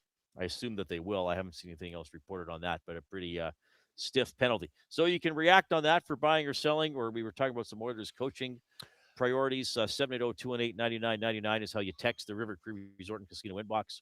Well, Zulu has replied to you, Reid. Zulu's probably irritated me. He says, yes, I do. The reason, Reid, it gets more players involved. Yes, the power play is great, but it doesn't hurt to throw that second unit out there every so often. Well, we'll agree to disagree. I think my evidence is pretty strong. Pineapple Prophet says, when Bowman was asked about the defensive responsibility of Leon and Connor, and he said, yeah, it would be nice if they played a better 200-foot game / defensive game. This is a horrible response and goes to show the organizational accountability of these two players. Culture starts at the top, in my opinion. It's not nice if they would contribute defensively. It's an absolute necessity. And like Jay says, they're the same as anyone else in that locker room in that context. Well, okay, so maybe this is what a coach, if it's Cassidy, maybe that's what he has to build. There are certain non-negotiables, like talking about having a baseline or a foundation. Sure. Here are things that I expect everyone to do, okay? Colton Dock, I don't expect you to score 20 goals. Probably not in your skill set. But I expect you to check and be responsible, especially in your own end. Connor McDavid, yes, I expect you to get a crap ton of points, but I also expect you to do the same things Colton Dock is doing in his own end. Mm-hmm. Maybe it's something like that. Well, and like it was a meandering team without an identity for most of the year. I guess the question has been, will Leon and Connor, or are they okay to respond to that? And I would say maybe that's what they've been wanting. Maybe they've wanted that challenge, that accountability. They've gotten to this spot where they are as two of the greatest players in the world for a reason. Okay, so are you saying it's possible that Knobloch actually over-enabled them? Like he said, look, we're at our best when we have the puck, specifically when you two guys have the puck. Yeah. So once you get it, don't give it away. I mean, it could be a possibility, Reid. I mean, what are they going to say? I mean, No, coach, I'm not going out there. I'm not saying that he would say it that explicitly, but maybe that was a sort of overall message. No, but you're down 3-1 and you're halfway through the second period and he's loading up Connor and Leon on the same line. Are they going to say no? Well, sometimes, I mean, remember that game in Calgary? They were down a goal. Yeah. And Lazar was one of the Oilers' best players. Yeah. He got like 2 shifts. That's right. But at the same time, Reid, like I said, are they going to sit there and say, no, coach, you got to do it this way? Well, no, you can't do that in the middle of a game. Right? No, you can't undermine and your if coach. he's preaching some puck possession, shot volume or high scoring chance type of methodology, then you have to go like that. Now, well, someone's sending stats. Well, this is your what is that? Logan Crawford. Oh, he wrote back. Okay. Grew up in Marwayne, played college for RD Red Deer College. Ended up getting into a PGA Tour Americas event in 2021. Due to a bad car accident, was left in a bad situation. Oh, right. And started sleeping in his car. Wow. I did interview Logan. Yeah, Marwayne. Marwayne's towards Lloyd. Well, you should reach out. Yeah. I appreciate that he's listening. You should do a show from he's getting in Marwayne. touch. That'd be fun, actually. But I'm just saying, accountability is not always a bad thing. Accountability can take a lot of pressure off of Connor and Leon. Truthfully, it can provide a baseline. It can provide that base level and give Connor and Leon the opportunity to lead that way. Leon's a much more effective player, I think, when he's got that chip on his shoulder. Yes, for sure. When he's borderline taking cross-checking or slashing penalties every game. Did you see that at all? No. Or often? No, he wasn't mean all year. No. Now, buying or selling, well, I guess this is just answer me, Reid. If it's not Bruce Cassidy for the Oilers, who is the best available candidate? I don't know. I mean, we're so we shouldn't say we. I feel so locked into him, and I bet you that's who Connor would pick if he could pick. What was the relationship with him and Bruce Cassidy at the Olympics? Well, I don't know if it was an intense one, but he would have been on that staff, and Connor would have been around him. Mm-hmm. And then he comes back from the Olympics and says the Lightning are perfectly coached, but I imagine he probably appreciated Cassidy as well, just guessing. Sure. So you're thinking Connor and Leon actually want some more guidance or want to be held to a different standard as a different than just go score and win the game for us? I think when you're in a leadership position on the team and you have a leader as a coach and somebody that's instructing otherwise, the team otherwise, right? Instead of just you two or instead of just your core group, who maybe that message has fallen a little bit over the years. If you have a coach in your corner that's also implementing this and keeping accountability, yes, that's a major advantage, I think. I mean, like we're speculating, and we're not. It could be pie in the sky here for all we know. Reid, yeah, but are you saying that the tone Knobloch set was perhaps like, "Okay, everybody, just don't mess it up," and then when Connor and Lee on the ice, I'll let them fool around and do what they want. Exactly. Yeah, stay out of the way. Right. When you're called upon, do the best you can. But other than that, stay out of the way. And I won't call on you very much. Yeah, because I'm double shifting them. Yeah. This is really interesting to me. This whole discussion. Well, I'm interested by most things and sports and Oilers related, I guess. But just because, again, I don't think Chris Knobloch was a bad coach. I don't think he's an idiot. No, I mean, I know people get mad when you say he led them to the final twice. He's part of it. Like if you're there, you're part of it. If you're the coach, you're part of it. You probably contributed in a positive manner, and I think we can find examples of that. Maybe the message wore off this year, or he tried to change the message and it didn't click. And we always, when we talk about this, Bowman is not off the hook here, but right now there's a lot of coaching discussion because they don't have a coach. That's right. Right. 780-218-9999 is the River Cree Resort and Casino inbox. Tap 25 happy hour featuring $5.25 drinks All beers, including bottle and draft, import and domestic, select premium well highballs, and premium wine served at Tap 25, Center Bar, Onyx, and on the casino floor, Sunday to Thursday, 9 a.m. to 7 p.m., rivercreekresort.com. If you have not yet given us a thumbs up on the YouTube stream, please do so. Please do so. Don't be slow going into the long weekend. Give us Click, your click, thumb and your click. entry. Must you here's the click? fun. Please, please click. Must you click? You must click. Thumb, thumb, thumb. All right, and Sunny Seikon coming up. Here's Ben.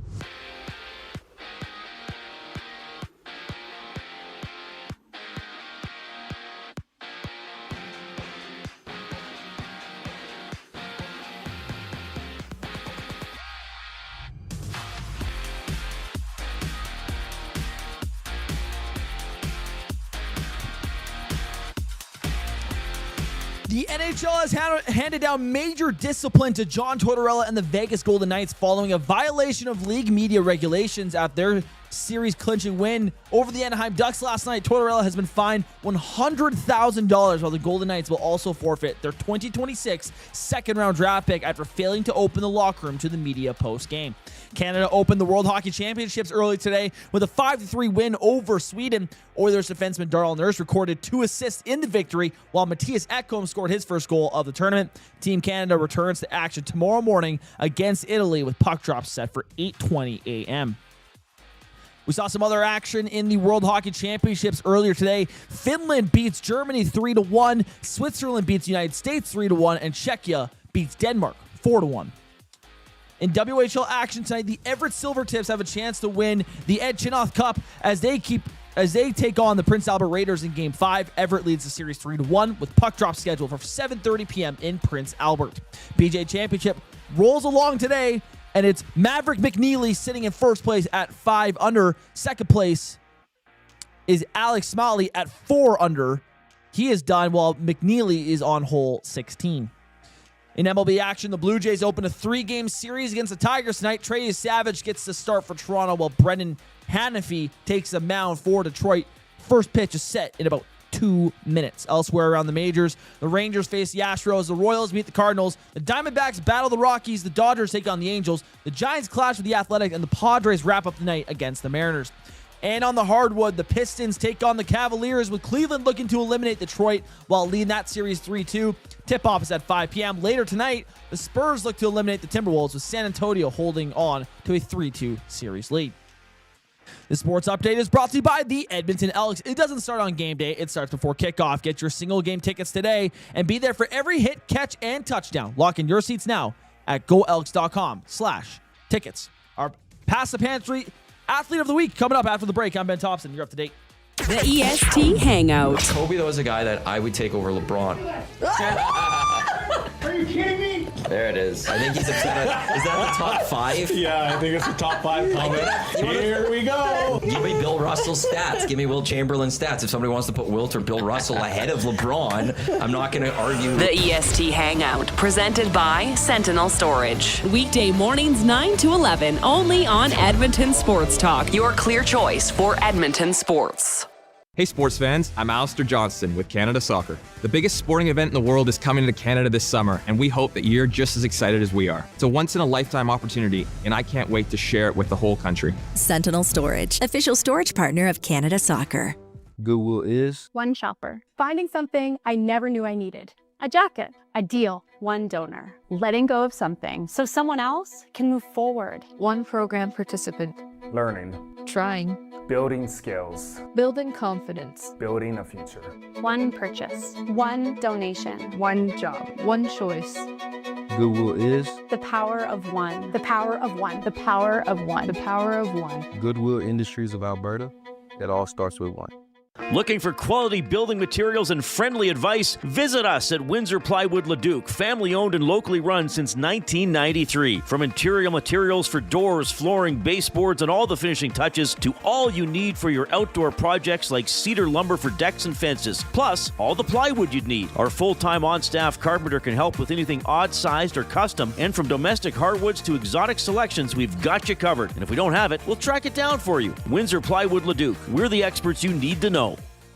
When you bet with Play Alberta, you give back to Alberta. That's because it's the only app in the province that puts all revenue directly back into supporting programs and services that Albertans rely on every day. So next time you place a wager on your favorite team, know that you're also making a difference across the province through Alberta's General Revenue Fund. Visit playalberta.ca/EST to learn more. That's playalberta.ca/EST. Must be 18 plus. If you gamble, use your game sense. Hey sports fans, I'm Alistair Johnston with Canada Soccer. The biggest sporting event in the world is coming to Canada this summer, and we hope that you're just as excited as we are. It's a once-in-a-lifetime opportunity, and I can't wait to share it with the whole country. Sentinel Storage, official storage partner of Canada Soccer.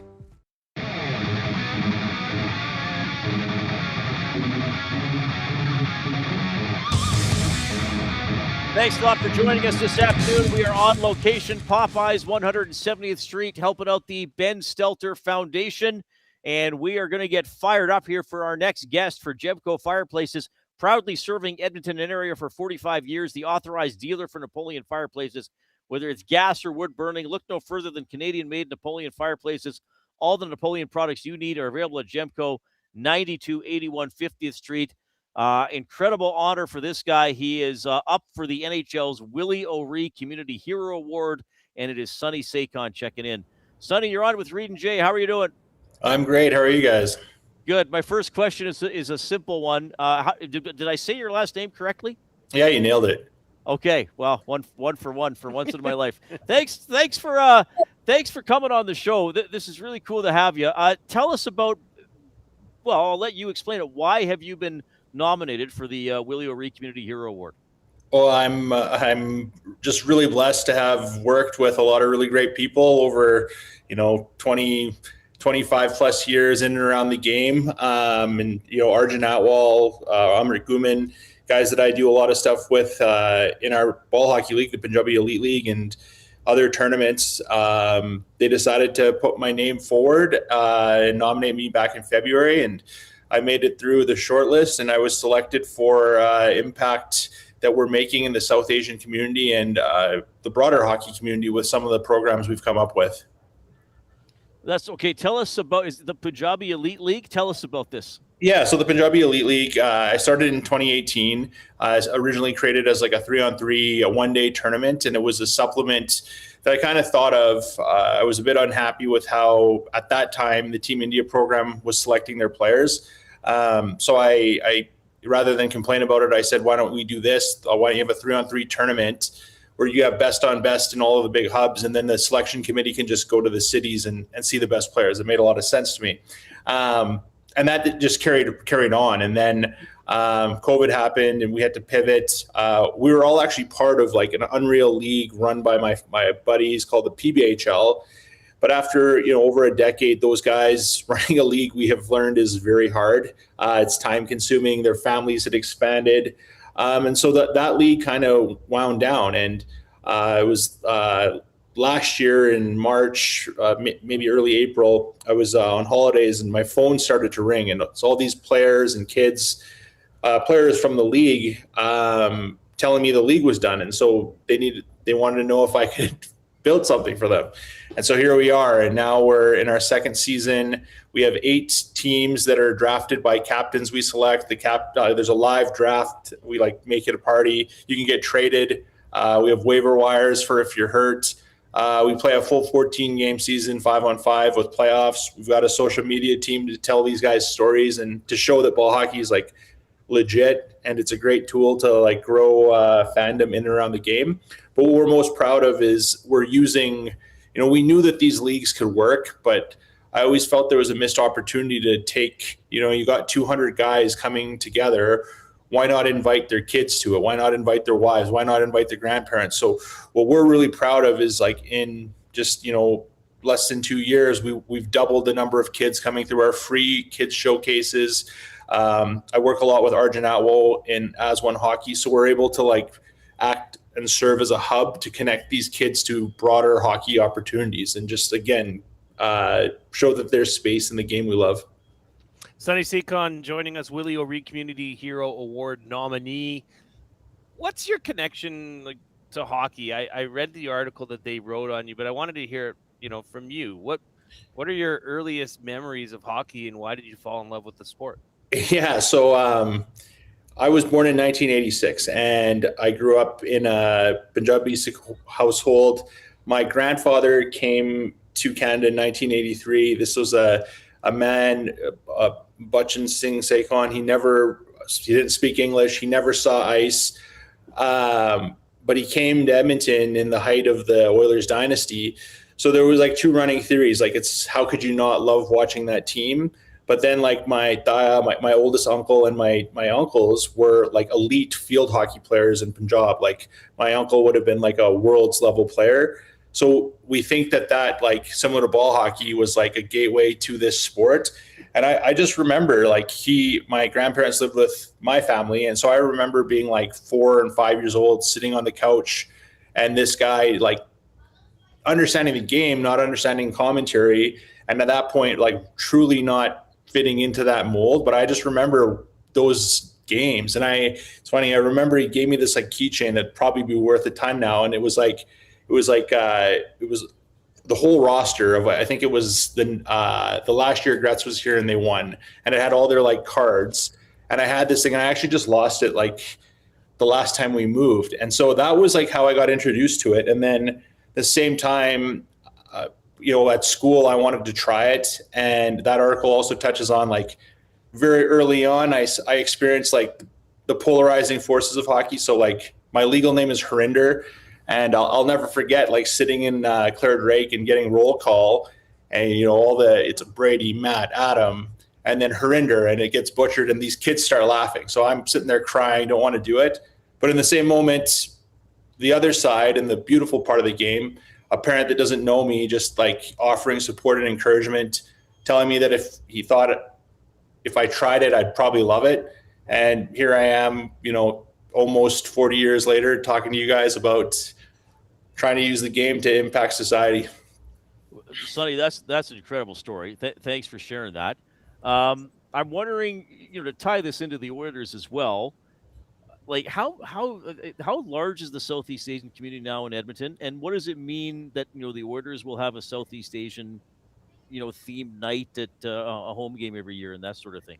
Yeah, there's like 50,000. Like it's a massive population. I think like in Canada, like it's the third largest spoken language is Punjabi now.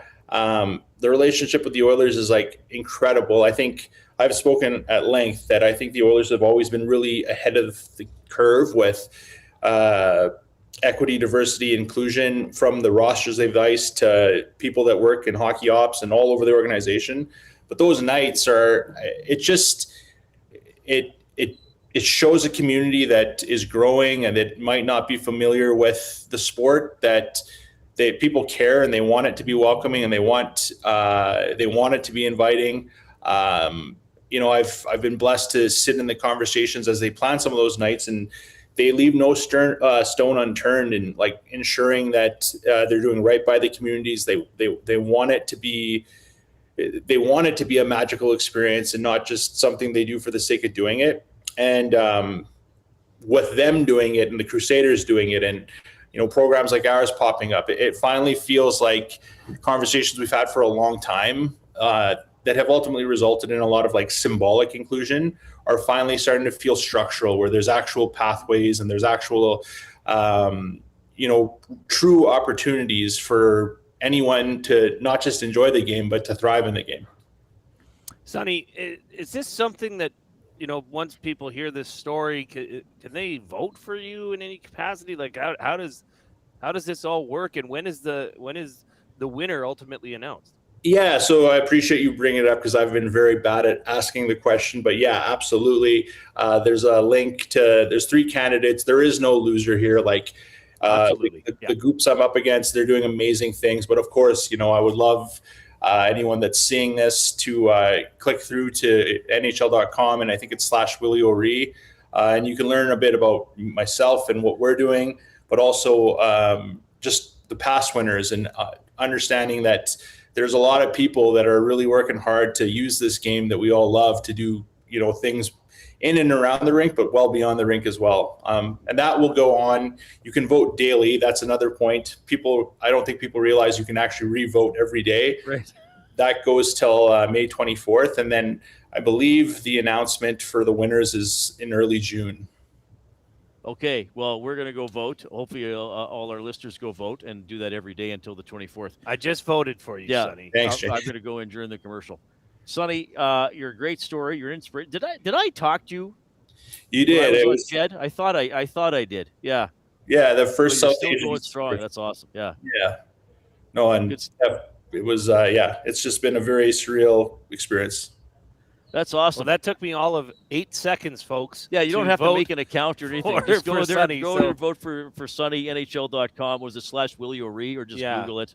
Oh, just Google Sunny Seikon, Willie O'Ree. Well, read more about Sunny. I mean, it's incredible. He told a lot of his story here, but he's done some incredible stuff. Hey, thanks so much for doing this. I mean, we'd love for you to win the award, but most importantly, you're doing great stuff in your community and in Edmonton as a whole. So that's incredible. And if you want to ever just text in your thoughts on the coaching staff or the GM, you can do that as well.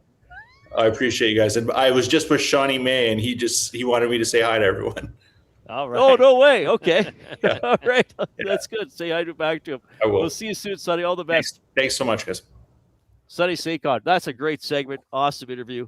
Willie O'Ree Community Hero Award nominee. The Punjabi Elite Hockey League. He's behind that. He's worked with the Oilers on some of their Southeast Asian nights. That's just a great story. And the power and the unifying ability of sport and beautiful and hockey. I mean, it might sound corny, but it's true. It is very true. You know, look at that story right there. That story said, okay, so his name is not a English sounding name. Okay, sure. When he starts playing hockey, he got some chuckles, but also had a parent saying, "Hey, man, like, play hockey. Like, it's going to be worth it." Yeah. So that's just great stuff. That was awesome. Very good. All right, we got the 5 o'clock break. We got an update with Ben. Final hour is going to be busy too. Jed Roberts coming up, and our Past the Pantry Athlete of the Week and words of the day. Maybe the Queen Victoria is going to be around. You never know. Still you here. never know. You never know.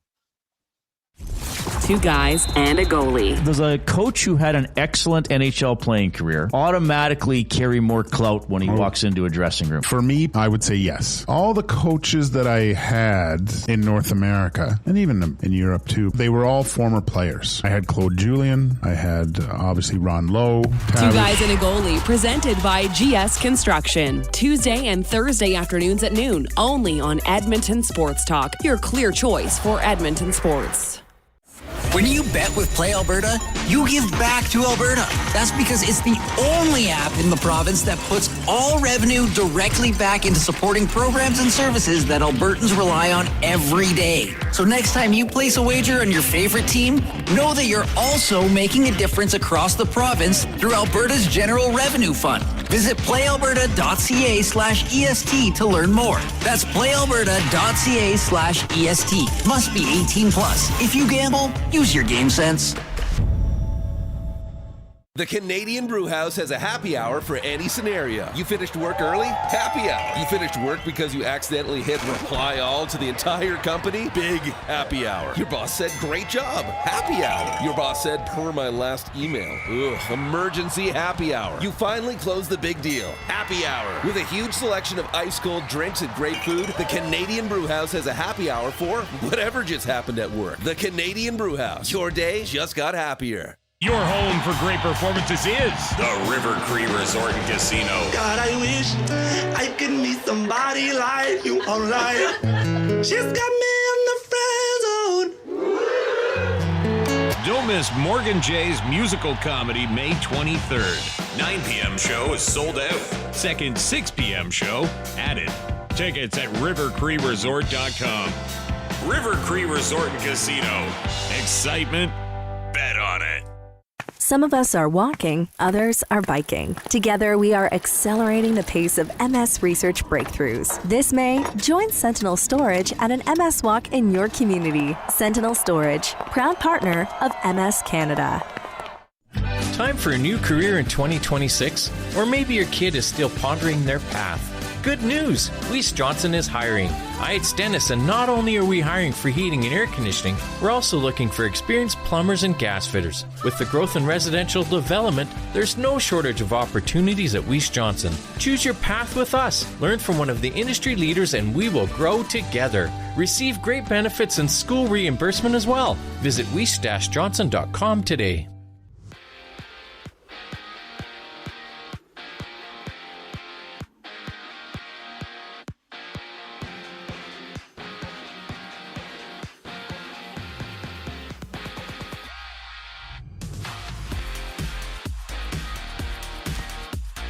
John Tortorella and the Vegas Golden Knights have been hit with significant NHL discipline following a violation of league media regulations after eliminating the Anaheim Ducks last night. John Tortorella has been fined $100,000, and the Golden Knights will forfeit their 2026 second-round pick after failing to make the locker room available to the media post-game.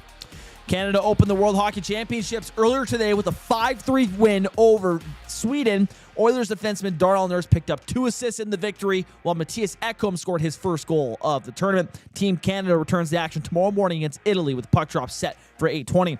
There are 3 other games on the schedule in the World Hockey Championships. We saw Finland beat Germany 3-1, Switzerland beat the United States 3-1, and Czechia beat Denmark 4-1.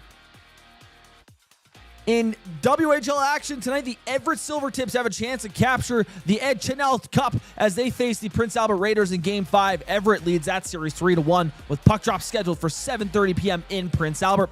PGA Championship rolls along today, and it's Maverick McNeely sitting tied for first with Alex Smalley at 4 under. McNeely is currently on the 17th hole. In MLB action, the Blue Jays begin a 3-game series against the Detroit Tigers. Trey Savage gets the start for Toronto, while Brendan Hanafy takes the mound for Detroit. That game is underway as we speak.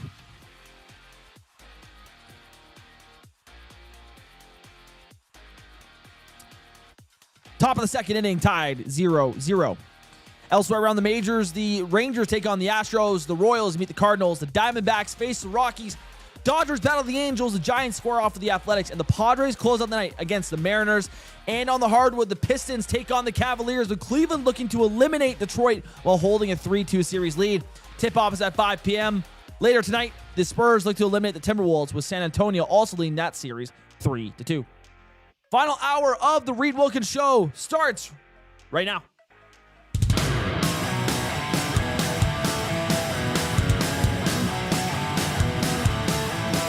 Well, how you doing, everybody? Into the long weekend we go. Edmonton Sports Talk presented by Play Alberta. Don't forget to check out playalberta.ca/EST. Go to EST specials on the Play Alberta website or Play Alberta app. You'll find Jason Milne's Play of the Day and some other fun stuff as well.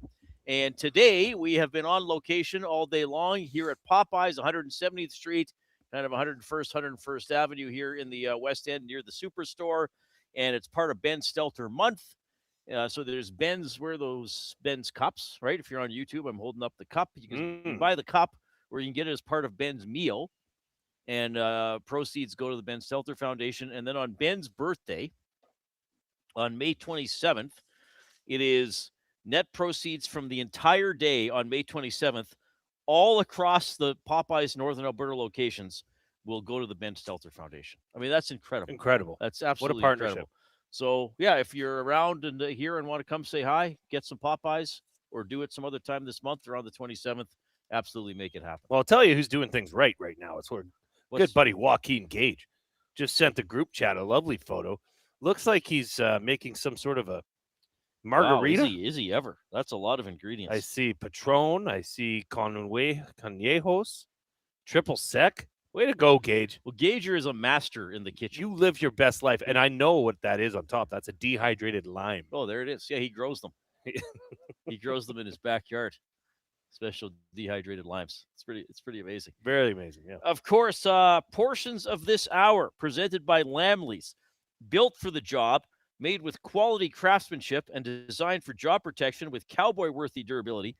Lamley's workwear combines safety with all-day comfort, featuring brands like Ariat Work and Wrangler Rigs, designed to withstand tough conditions and deliver performance across every job site. Visit lamleys.com/work. See how Lamleys can make your workday better. A couple. He's got it. He's got Ben play it again without us talking over it. LAMMLES. There it is. And It's Ben, like I've just never been text here us before. when our Past the Pantry Athlete of the Week is ready to go as well. Yeah. Ready the Limerick music, if you could. We've got Oh, wow. a couple to start the long weekend. These have been submitted by Atif. In May long, the weather is bright. Edmonton Sports Talk feels just right. At Popeyes, they raise for Ben's special ways, while Oilers seek coaches in flight. Not bad. Second limerick from Atif. The CFL's on the brink as fans gather round with a drink. With laughter and cheer, let's toast to the year as the games and good vibes start to sink. Very good. Well done, Atif. Yeah, Elks training camp in full motion. I was there earlier this week. You went 2 or 3 times. So shaping up for the season. Now the Elks, their preseason game next weekend is away. That's the one in Victoria. That's right. And the following weekend, the 29th, is the one at Clark. Correct, Amundo. Man, and then June 1st, it's going to be the soccer game already. Where is the year going? Where is it going to go? Yeah. By the way, how about the Habs? Did you get to watch any of that? That was, yeah. They're good. They are. Like Dobish allows I was in and out of that game. 4 shots, and then it's like no soup for you the rest of the way. Yeah, and Buffalo's taking dumb penalties. Yeah, they are. Like, how many times are you going to high stick somebody? Well, wasn't it 6 minutes of penalties in one period by Byron? Of high sticking penalties? I think that was in game 4. Yeah, in game 4. But they've been doing that this series. What was it, Thompson, the other game? Like, just the puck was gone and he just cross-checked the guy in the face? It's like, what are you doing? Yeah, they I don't know. I never write teams off in the playoffs, but I almost thought Buffalo looked broken in the third period. Like the Habs had broken them. Where it was like Buffalo was like, we took a big swing at you in the first period, and then we basically got our butts kicked. Yeah. Buffalo pulled the goalie with like 5 minutes left. They didn't even come close to scoring. No, it was pathetic. Yeah. Yeah, it was very like the Habs are very just odd. like, we're just denying you. What are you going to do about it? And Buffalo's like, well, I guess we're just not going to score. We'll just pass it around. Let's pass it around, take a bad angle shot that'll go harmlessly through the crease. Wonder how many shoot. Yeah. They're So wearing that. yeah, that's a good point. 780-218-9999 is the River Cree Resort and Casino inbox. River Cree Resort and Casino turning 20 this year, celebrating until October 26th. My goodness, over $1 million in prizes. Go to rivercreeresort.com. All right. Oh, we got our Athlete of the Week. This is incredible.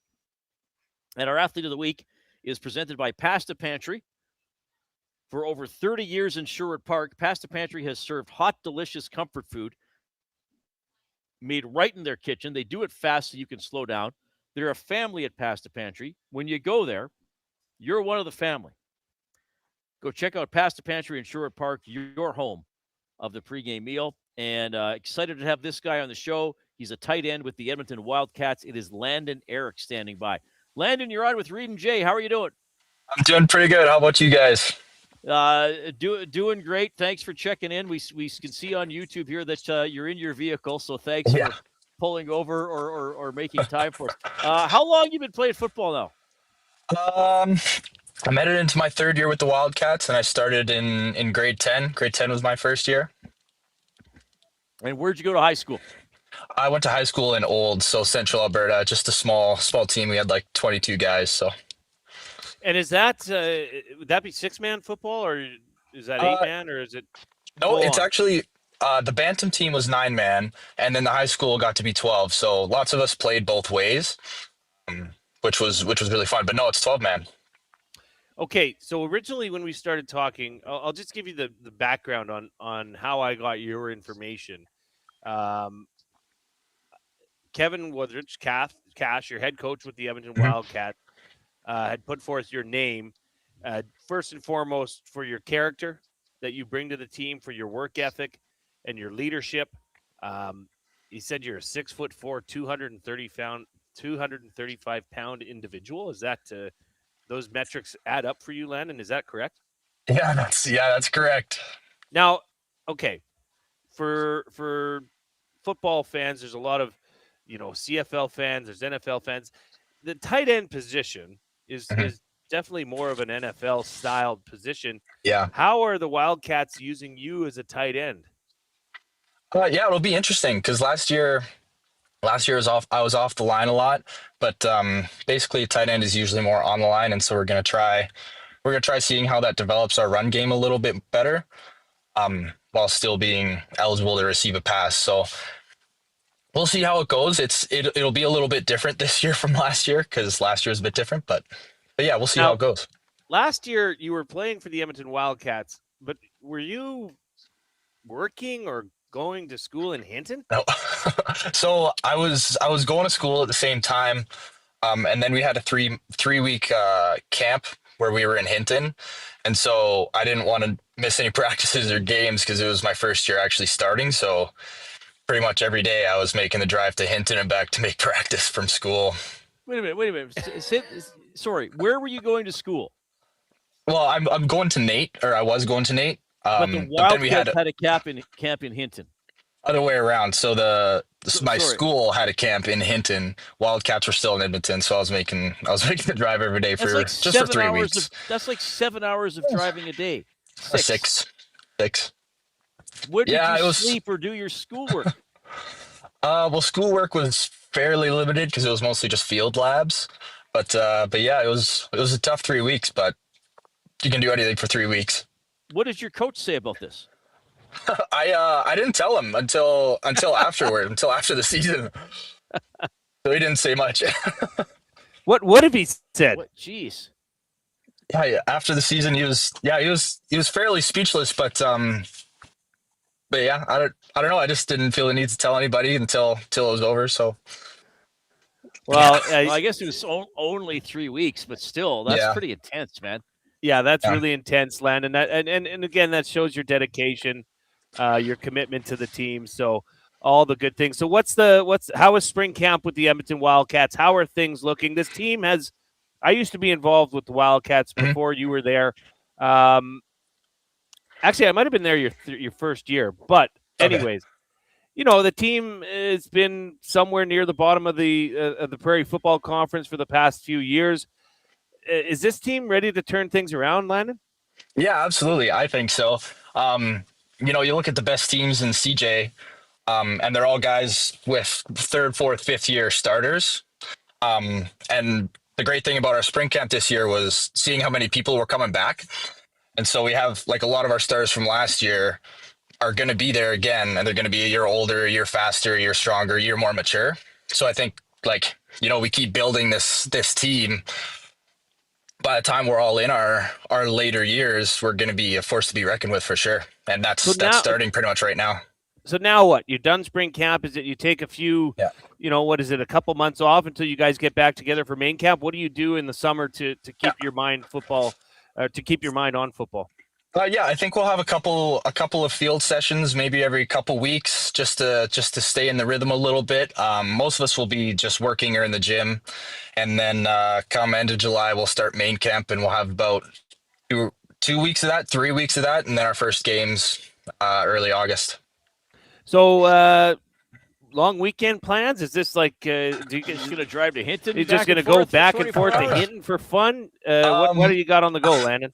Well, I work in BC. I work in northern BC. Oh, yeah. Okay, sure. Yeah, just going to drive there for the night. Yeah. I'll go camping with a couple buddies this weekend. All right. Awesome. Yeah. Well, I sent you the email. Congrats on being the Past the Pantry Athlete of the Week.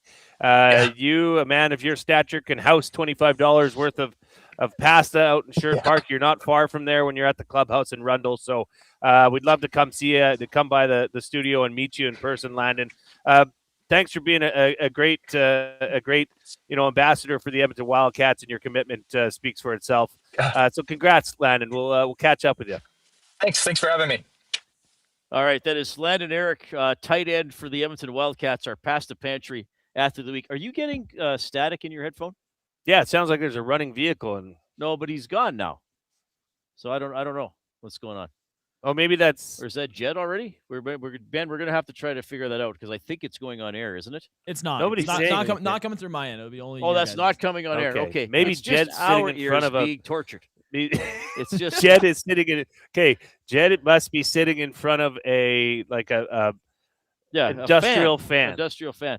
Or something like that. Keeping him cool. It's the Oil Country Towing Video Hotline. Oil Country Towing, Edmonton's most trusted 24/7 roadside rescue team. Fast, safe, and reliable for over 15 years, whether it's game day or a snowstorm. We work as hard as your favorite team to get you going. Call 780-986-6088 for all your towing needs. That's incredible commitment from Land and Eric. So a round trip.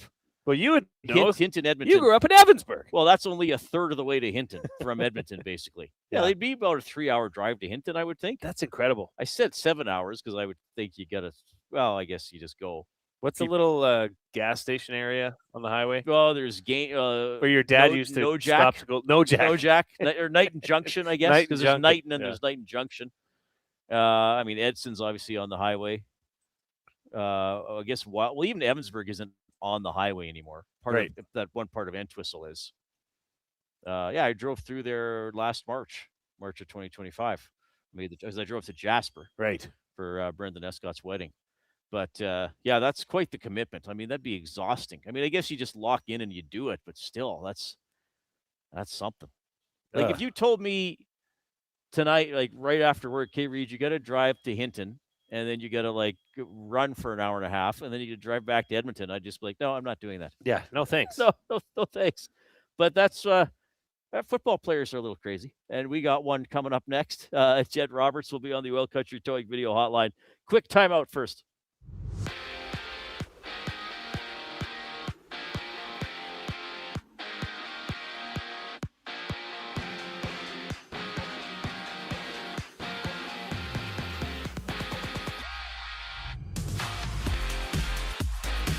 The NHL has thrown the book at John Tortorella and the Vegas Golden Knights after the organization violated league media regulations following their elimination of the Anaheim Ducks last night. Tortorella has received an $100,000 fine, while Vegas will also lose its 2026 second-round draft pick after failing to open the locker room to reporters post-game. At the World Hockey Championships earlier today, Canada defeated Sweden 5-3 to open the tournament. Oilers defenseman Darnell Nurse recorded a pair of assists, while Matthias Ekholm scored his first goal of the tournament. Canada returns to the ice tomorrow morning against Italy with puck drop set for 8:20 a.m. There was other games in the World Hockey Championships earlier today, with Finland beating Germany 3-1, Switzerland beating the United States 3-1, and Czechia beating Denmark 4-1. In the WHL tonight, the Everett Silvertips can secure the Ed Chinoth Cup with a win over the Prince Albert Raiders in Game 5. Everett leads the series 3-1 with puck drop scheduled for 7:30 in Prince Albert. The PGA Championship is also underway,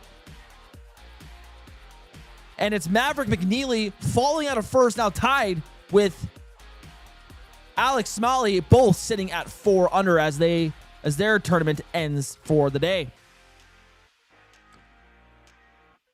In MLB action, the Blue Jays kick off a 3-game series against the Tigers. Trey Savage is on the mound for Toronto, while Brendan Hanifee is on the mound for Detroit. That game is underway, with the Blue Jays up 2-0 in the top of the second inning. Elsewhere around the majors tonight, the Rangers face the Astros, the Royals battle the Cardinals, the Diamondbacks take on the Rockies, the Dodgers meet the Angels, the Giants clash with the Athletics, and the Padres square off the Mariners later tonight. And the NBA playoffs, the Pistons are battling the Cavaliers with Cleveland looking to advance with the series lead at 3-2. Score is currently 10-9 for Detroit, just a couple minutes into the first quarter. And later on tonight, it's the Spurs trying to eliminate the Timberwolves, with San Antonio holding a 3-2 series lead heading into Game 6. Jed Roberts on the other side of the break here. I'm Ben Thompson, and you're up to date. Goodwill is one shopper finding something I never knew I needed. A jacket, a deal, one donor, letting go of something so someone else can move forward. One program participant. Learning. Trying. Building skills. Building confidence. Building a future. One purchase. One donation. One job. One choice. Goodwill is the power of one. The power of one. The power of one. The power of one. Goodwill Industries of Alberta. It all starts with one. The Nielsen Show with Lieutenant Eric. Craig Button. Leon Draisaitl said we've gone backwards. I've been very clear. 75 to 80% of this is on management. Go and change the coach. Bruce Cassidy's a hell of a coach. Feels like everybody wants to run Chris Knobloch out of town. So chase him out of there. Bring in a new coach. They're not going anywhere near the Stanley Cup if they don't improve the roster. Full stop. The Nielsen Show with Lieutenant Eric. Weekday mornings 6 to 9. Only on Edmonton Sports Talk. Your clear choice for Edmonton sports.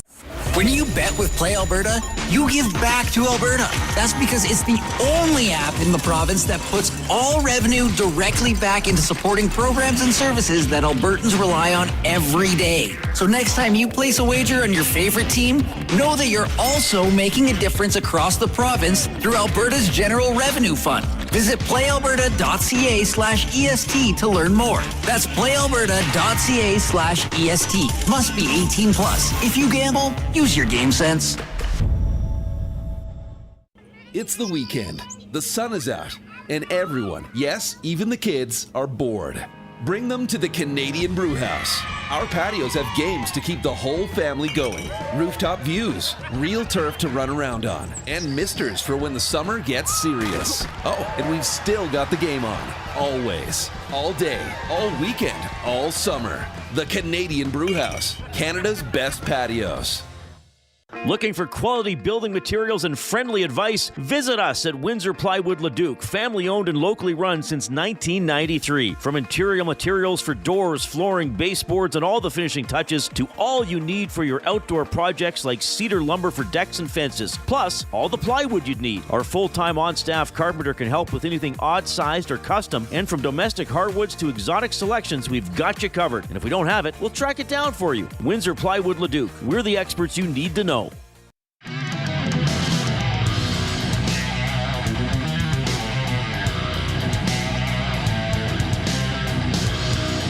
All right, first of all, if you have us on YouTube this afternoon, subscribe to Edmonton Sports Talk if you haven't already, and click the thumbs up if you haven't already. We need a dozen thumbs to get to 100. We got to go into the weekend with a 100 thumb show. That'd be awesome. If you're on iHeartRadio, TuneIn Radio, those are excellent streaming apps. Thank you for consuming us however you are so doing. Some people like to consume us with a bit of salt and pepper. Portions of this hour are presented by the Edmonton Elks. The only way to experience it is being there when it happens. Get your season seats today. Our city, our year. Lock in your season seats at goelks.com/season seats. Former member of the Double E and a regular on this program, our good friend Jed Roberts, is checking in. Oh, hey, Jed, what's happening? Not much. Just hanging out, listening to you guys do what you do. It's fun to listen to you guys talk.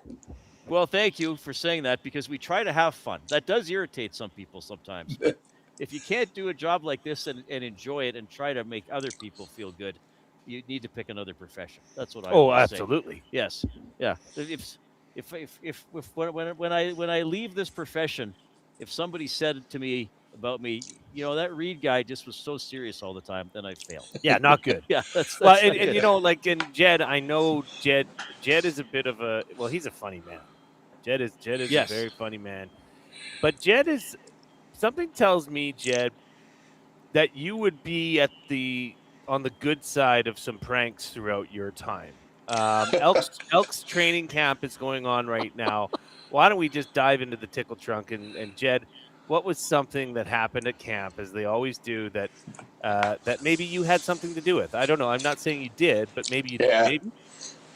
So there was a phenomenon during training camp known as the Phantom. And the Phantom would always make an appearance after, say, for example, if a rookie refused to sing at supper, then the Phantom would somehow become involved. And so the rookie would face some sort of consequence. One of my favorite Phantom stories was when Kavis Reid, former head coach and great cornerback in the 90s there for us, he refused to sing. And it was, you got two options. You could either sing your school song or sing a song, or you could tell a joke. And Kavis said, I'm not going to do either. And so, you wouldn't tell a joke? No. And so the Phantom decided, well, you know what? That's not acceptable. So the Phantom, decided that the Phantom was going to take some revenge on Kavis. And but Kavis, if nothing else, was prepared. He was waiting for the Phantom. The Phantom made its appearance to his college dorm room at Concordia. And when the Phantom put his hand on the door of Kavis's door, the Phantom received a shock. Oh And my! Cavis, for those of you who are unaware, Cavis is a bright individual. He had taken a car battery. He didn't even have a car here in Canada, but somehow he sourced a car battery and he wired it up to his door so that anybody that touched his door would get a shock. And so that was my first introduction to how Cavis Reid worked. Well, that was your first telling that story. Yeah, that was your first introduction incredible. as you know, you heard secondhand from the Phantom. Yeah. The Phantom let it be known that Cavis was probably going to be a difficult person to deal with. Well, and this just leads further support to my theory that football players are insane. This is true. This is true. Well, thank you for supporting me in that, Jed. Before we dive into some more hardcore sports stuff, I mean, it is the long weekend. Does Jed Roberts get a long weekend? And is there any weekend activity that you always try to partake in or make sure you enjoy? Yeah, I have a long weekend, and I'm looking forward to it. I'm a chauffeur. I drive my boys all around. My oldest daughter has moved back in with us, and so she's up from Colorado. I was kind of hoping to, spend some time with her because it's been busy couple of weeks. She moved in about 2 or 3 weeks ago. So I'm kind of hoping to maybe go out to the farmer's market or something in Strathcona. That's always been a favorite pastime of ours, but it's typically very busy. May long weekend at the farmer's market. I like to get out and, putz around in the yard if I can. May long weekend is pretty ambitious to be trying to plant stuff, but it's not the best idea, I think, here to do two things, which is take your snow tires off or plant before a long weekend. But even then, you're all bets. The only month I've never seen snow here is July. So, but long weekend. Right. I'm looking forward to it. I'm going to do some probably do some driving around and try to get out and see the city, enjoy the warmer weather. Hopefully it doesn't rain. Well, maybe when you're out driving around, you can find a new head coach for the Oilers. What did you think of that firing this week? I didn't really like it. I didn't like the way it was handled. I mean, Knobloch was a good dude. He was, it wasn't totally his fault. That there's a lot of things I think structurally that the Oilers have consistently refused to do, and it doesn't really matter who the head coach is. They don't really like playing defense much. So, and I don't really think that was on Knobloch. I think Knobloch was just grasping at straws at different points in the season in terms of like trying to figure out which lines would work. It's tough to get a line to work if nobody wants to play defense, right? So it'll be interesting to see who they bring in. I wish they would have done it a little bit quicker. And maybe a little. So I've never seen anybody get fired like that at like 6 a.m. or something like that. Like that was crazy, But that's the thing about social media, right? So we get information so quickly, and I'm sure it's happened before, but I've never seen it. That's nuts. To get to I look at my phone, I'm like, the guy's already gone, right? So. Right. And then it was all that open speculation about who, Cassidy or Berube or whatever. I mean, both of those guys are pretty similar in terms of their defensive mindset, but. Man, Nuge has seen 10. This will be the 11th head coach he's played for, Ryan Nugent-Hopkins.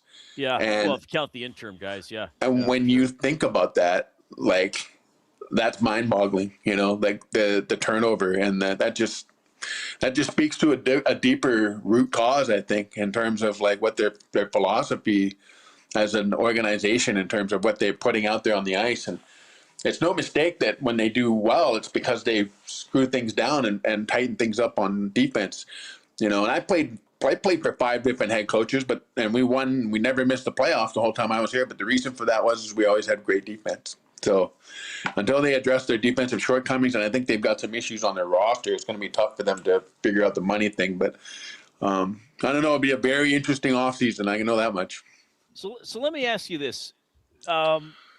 Stan Bowman said yesterday that he felt that they didn't have a baseline of how they played. They were kind of a power play team, and they didn't really have kind of much else that was sort of a foundation that they played on.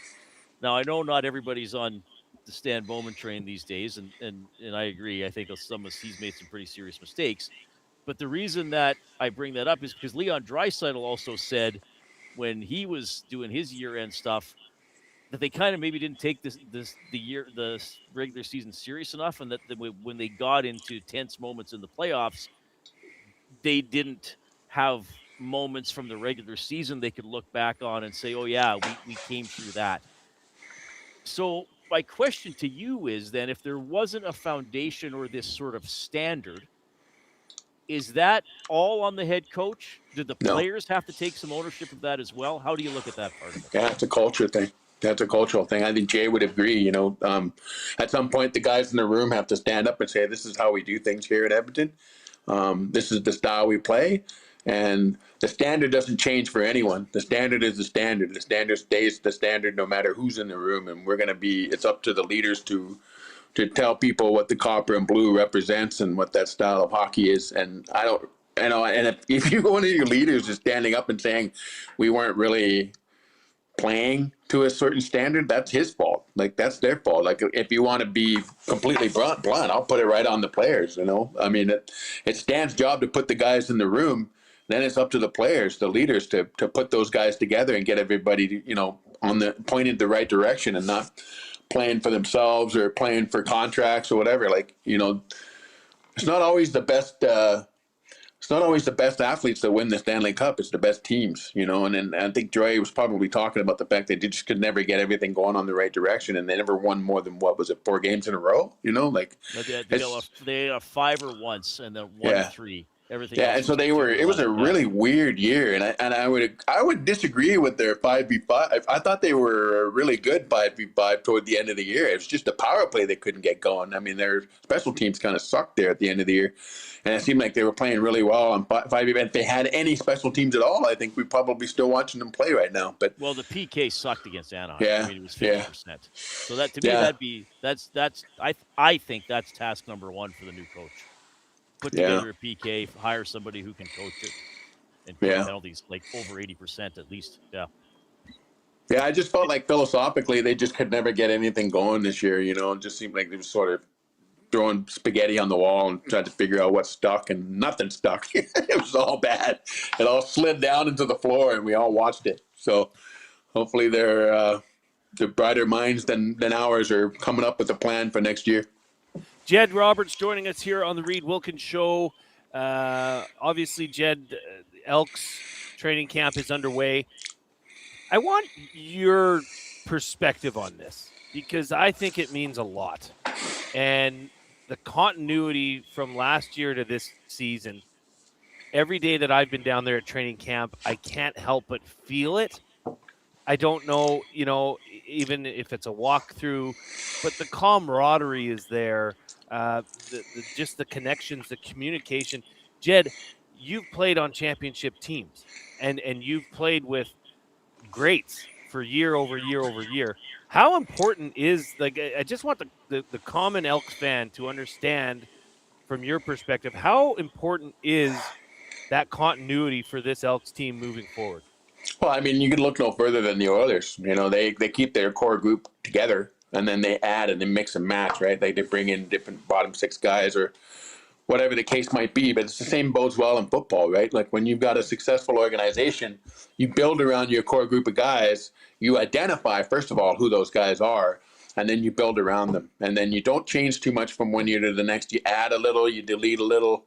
But you keep the core group and that goes with management too. That goes with the coaching. Like if you look at the Elks in the past, I don't know how many years it's been since 2009 or they've had when Ed was here before, he got some continuity going there with Jason and things were getting better, but then they changed it all. And, there were too many chefs in the kitchen and nobody could agree on what the recipe was. And then they were just, Chris Jones was just bringing guys in and taking them out, and nobody could get any. Like, I didn't even know the names of any of the players. And when you don't know the names of their core group, like I couldn't have told you 3 or 4 years ago who you just didn't know. Like there's just you couldn't identify with anything they were trying to do.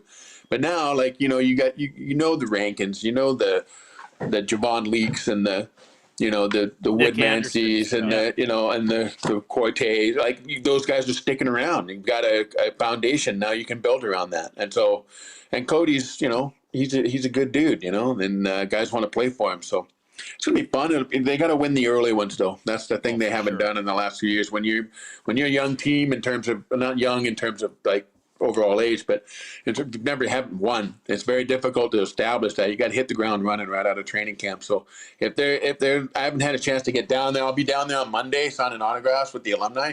So I'll get a chance to on fan day. So I'm really looking forward to that. So I'm going to get a chance to see that. But I do know that Chris and Ed, that's what they value more than anything else is continuity and just keeping and not doing things incrementally and not trying to change everything and expecting results right off the bat. It takes a while. Like last year was a rough year. If they finish strong, but I think I'm excited to see what happens. I think they're going to launch off into something great. I hope you're right. I have one more for you. It's about training camp. How many days into training camp as a player were you sick of training camp? You know what? My last 4 years, I think I managed to somehow miss training camp. That's how much I hated it.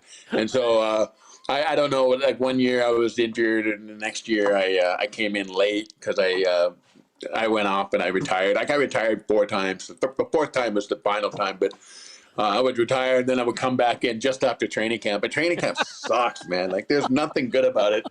You know, you're hitting the same guys. You smell the same breath. You see the same bodies in the dressing room. And it just gets so old, you know. And it's, by the time the end of the second week, everybody's fighting and, you can't stand it. I mean, it's tough.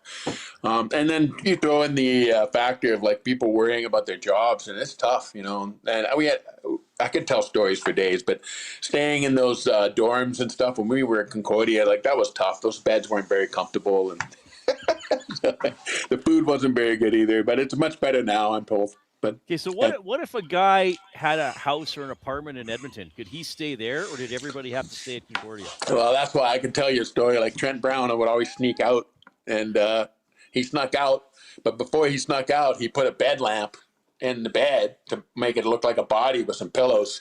And what he didn't realize is that when the bed check came, the guy came and he opened the door and he turned the light on. Well, the light lit up in the bed.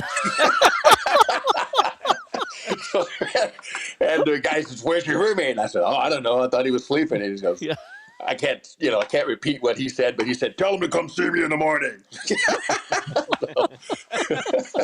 Oh, that's amazing. Yeah, you got to unplug the lamp, kids. There's a lesson for everybody. Oh, my gosh. Jed, we love you. Always enjoy your perspective on the Elks and Oilers and wherever else we go with our conversation. Have a great long weekend. Enjoy your family time. Awesome. You're spending time with your daughter as well. We'll see you soon, my friend. Take care, guys. Jed Roberts checking in on the Oil Country Towing video hotline. Well, that had everything. Some analysis, some passion. That's why Jed's the best. Some incredible stories. Yeah, he's the best. Simply the best. Kavis Reid could have killed somebody with that. I know. That's a little battery. aggressive. Like that's Bootsky said Kavis Reid, more like Kavis resourceful. Yeah. It's Inspector Gadget Kavis Reid. Oh, that was something. Well done. Tell you what, we need about 5 thumbs, I think. Let's see. 4 thumbs. 4 thumbs to get to 100. So let's do that. And I'm going to be leaving you, my good go. man. Jay's got to go. Benny and I will take you home. You got words of the day. Benny, I emailed you Bootsky's words of the day, so they're in your inbox, young man. Perfect. All right. Back in a couple minutes.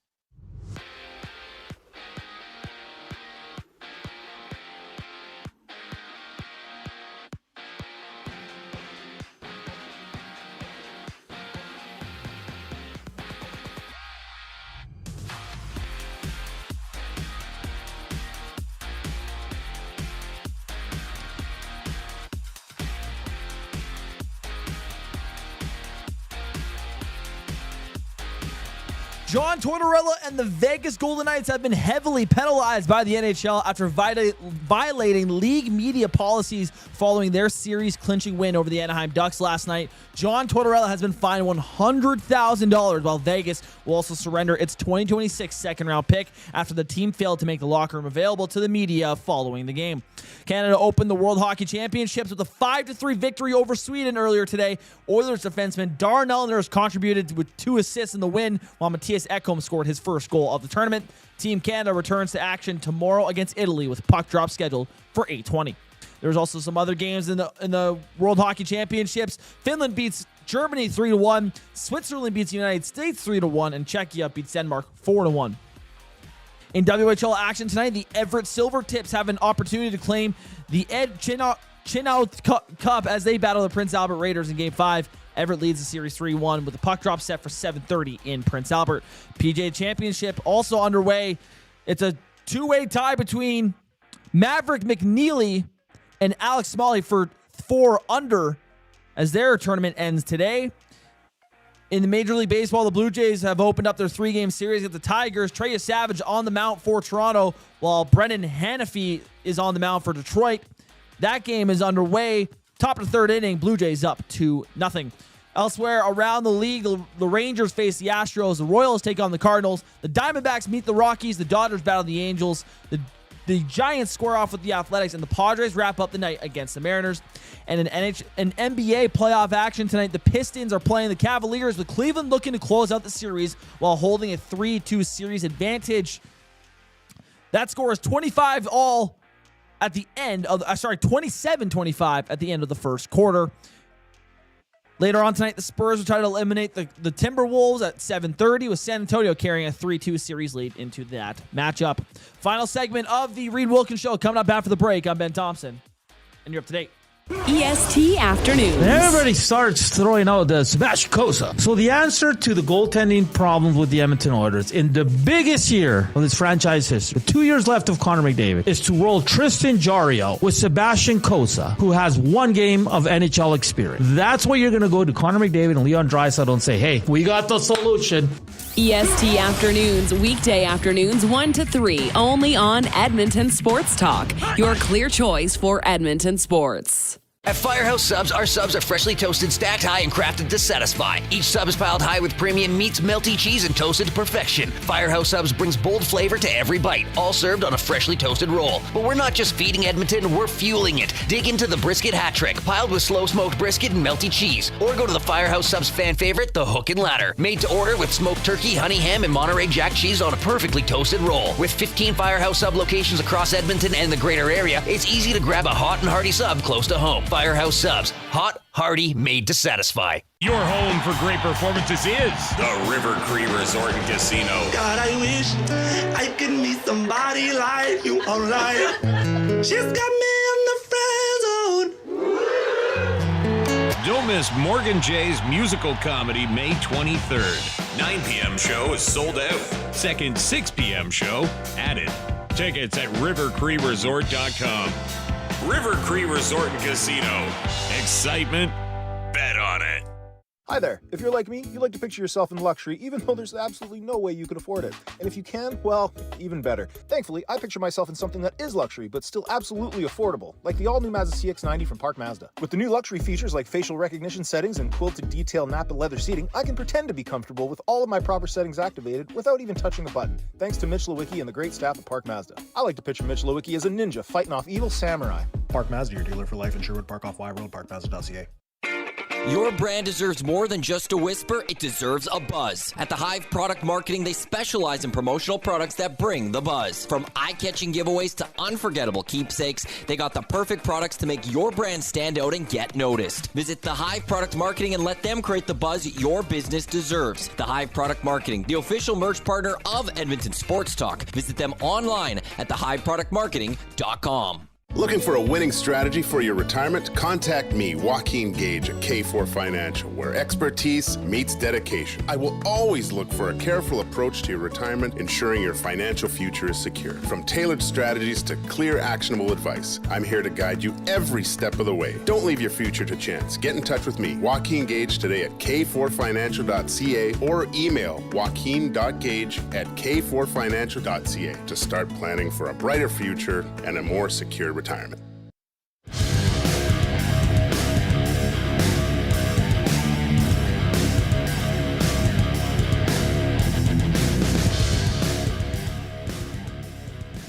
right, thanks a lot for joining us this afternoon.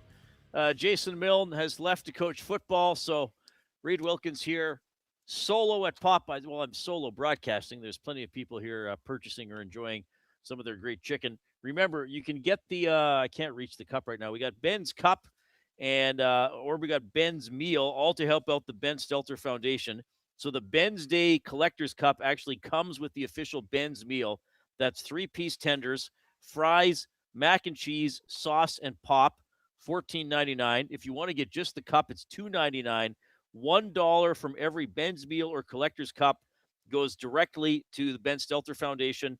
And then on Ben's birthday, which is May 27th, Popeye's donating all net proceeds from the entire day across all the Northern Alberta locations to the Ben Stelter Foundation. So that is great stuff from Popeye's. And we've been broadcasting here at Edmonton Sports Talk since 9 a.m. Of course, Edmonton Sports Talk presented by Play Alberta. You want to visit playalberta.ca/EST. You'll find out some really cool stuff there. And remember, check out Jay's Play of the Day and all our other specials under sports and under EST specials. So Ben Thompson back at the EST Global HQ. Benny, how you doing, buddy? Great, Reid. How are you? Doing well. What's going on for your long weekend? Anything interesting? Not a whole lot. Just gonna see some friends over the weekend. I think we're hanging out Saturday, and then on Sunday, my buddy has it's a senior appreciation game where he's on the Edmonton Collegiate Hawks playing his final year, his senior year. So it's a celebration for him. So we're gonna go to his game there 1:00 on Sunday. So outside of that, man, a lot of free time on the weekend, which I'm very excited for. Yeah, I haven't planned too much. By the way, we are over 100 thumbs on YouTube. So I don't think you have the Paul Stanley yell. We'll have to. I don't. I think we gave Paul the day off, actually. Yeah, we gave him a 4-day weekend so he can write some more Kiss songs. Maybe a sequel to Lick It Up or Love Gun. I'm not sure. Well, that's pretty cool. I know tomorrow the 104th Street Market opens downtown, and a friend and I were talking about maybe like walking because we're in Oliver or Quintwin. We're thinking of walking in, but then the weather forecast is like, I don't know if that's going to be a nice walk. No, probably anymore. Not. So we'll see. We'll see if we drive or take the bus or stick to our neighborhood. Because yeah, it's not looking too great this weekend. It's sunny, but man, it still looks pretty windy out. Oh yeah, like it's it looks beautiful outside. Yeah, but I don't know if it's great walking weather. But we've also been inside here for a little bit, so yeah. You'll see. Of course, this is a mobile edition of the Canadian Brewhouse Studio. I may try to get some of the roasted jalapeno poblano wings over the weekend. That's their wing flavor of the month. Halfway through May already, so if you haven't enjoyed them, get out there and try them. That's one of my goals for the weekend. I'm a simple man, Benny. Yep, there you are. I would like to watch the Preakness tomorrow and wager. What do you think? I don't know. You and I have never talked a lot of horse racing, so I don't know if it's how strongly it's on your radar. But what do you think of the Kentucky Derby winner, Golden Tempo, not being in the Preakness? So therefore, she cannot win the Triple Crown. I mean, to me, that's you're telling me the first time. I haven't heard about this at all. I know you and Jay talk about it a little bit in the bullpen, but I'm very new to horse racing. I've watched a little bit here and there. My friends have talked about they want to go actually attend an event for it. Yep. But I haven't really experienced it myself. So it's becoming more common. Like last year, the Derby winner didn't go in the Preakness. I know there's tradition involved. Could you space it out? Because to me, that's part of the excitement. I think, especially if you're a very casual fan, can you win the Triple Crown? Hang on a sec, Ben. Good. Sorry, Reid. There you go. got my mic off in time. Sorry, everybody.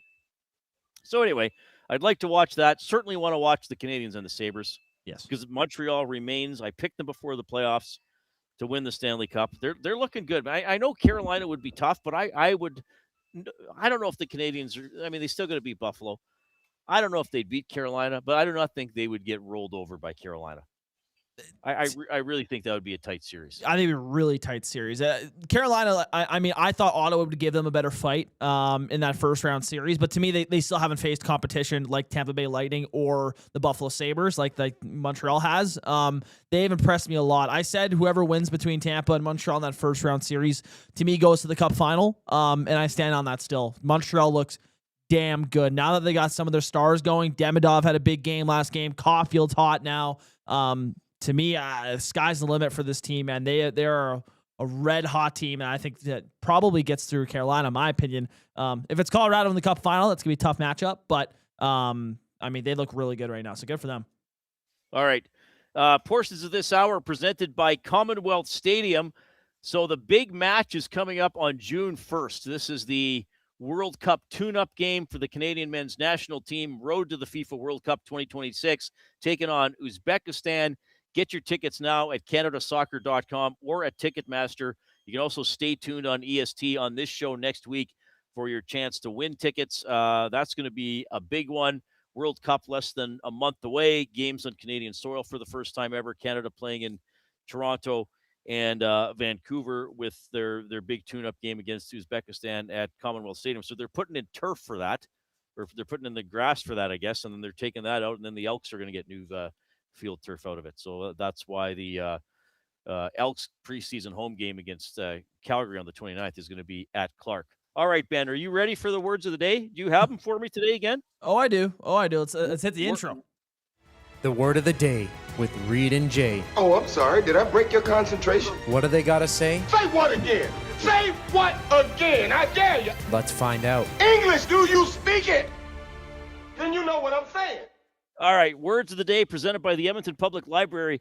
Your free EPL library card can do more than you might expect, from books, movies, and video games to digital resources, creative spaces, and learning opportunities. There's something for everyone across Edmonton. Sign up online, epl.ca/sign-up, or visit any of EPL's 21 locations to get started today. This is a Bootski edition, number 24. Shout out to Bootski. So he was at the station yesterday. He brought us cookies. Yes, and I had one today. Very, very good. Thank you. And they're from Bliss, and Bliss does not use nuts. Incredible. So I appreciate that as a nut allergy human. Okay, I will lead you off with hovel. Can you say that again? Hovel. Oh, hovel. Yep. That is Hovel. Well done. And I think that is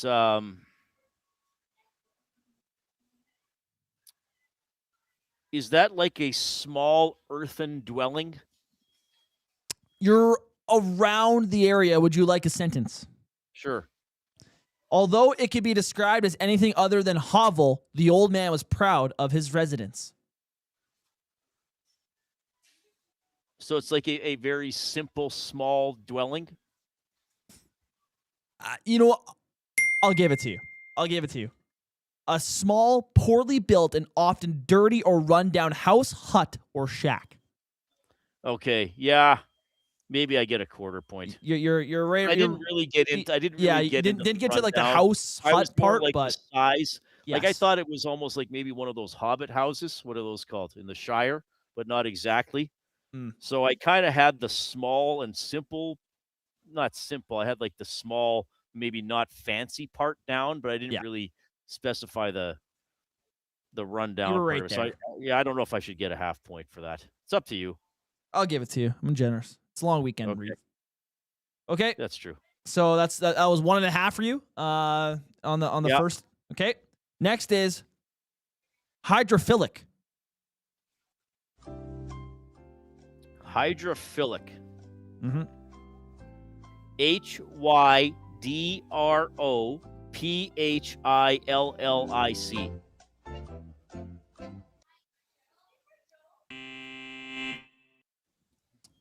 Okay, what is it? HYDROPHILLIC.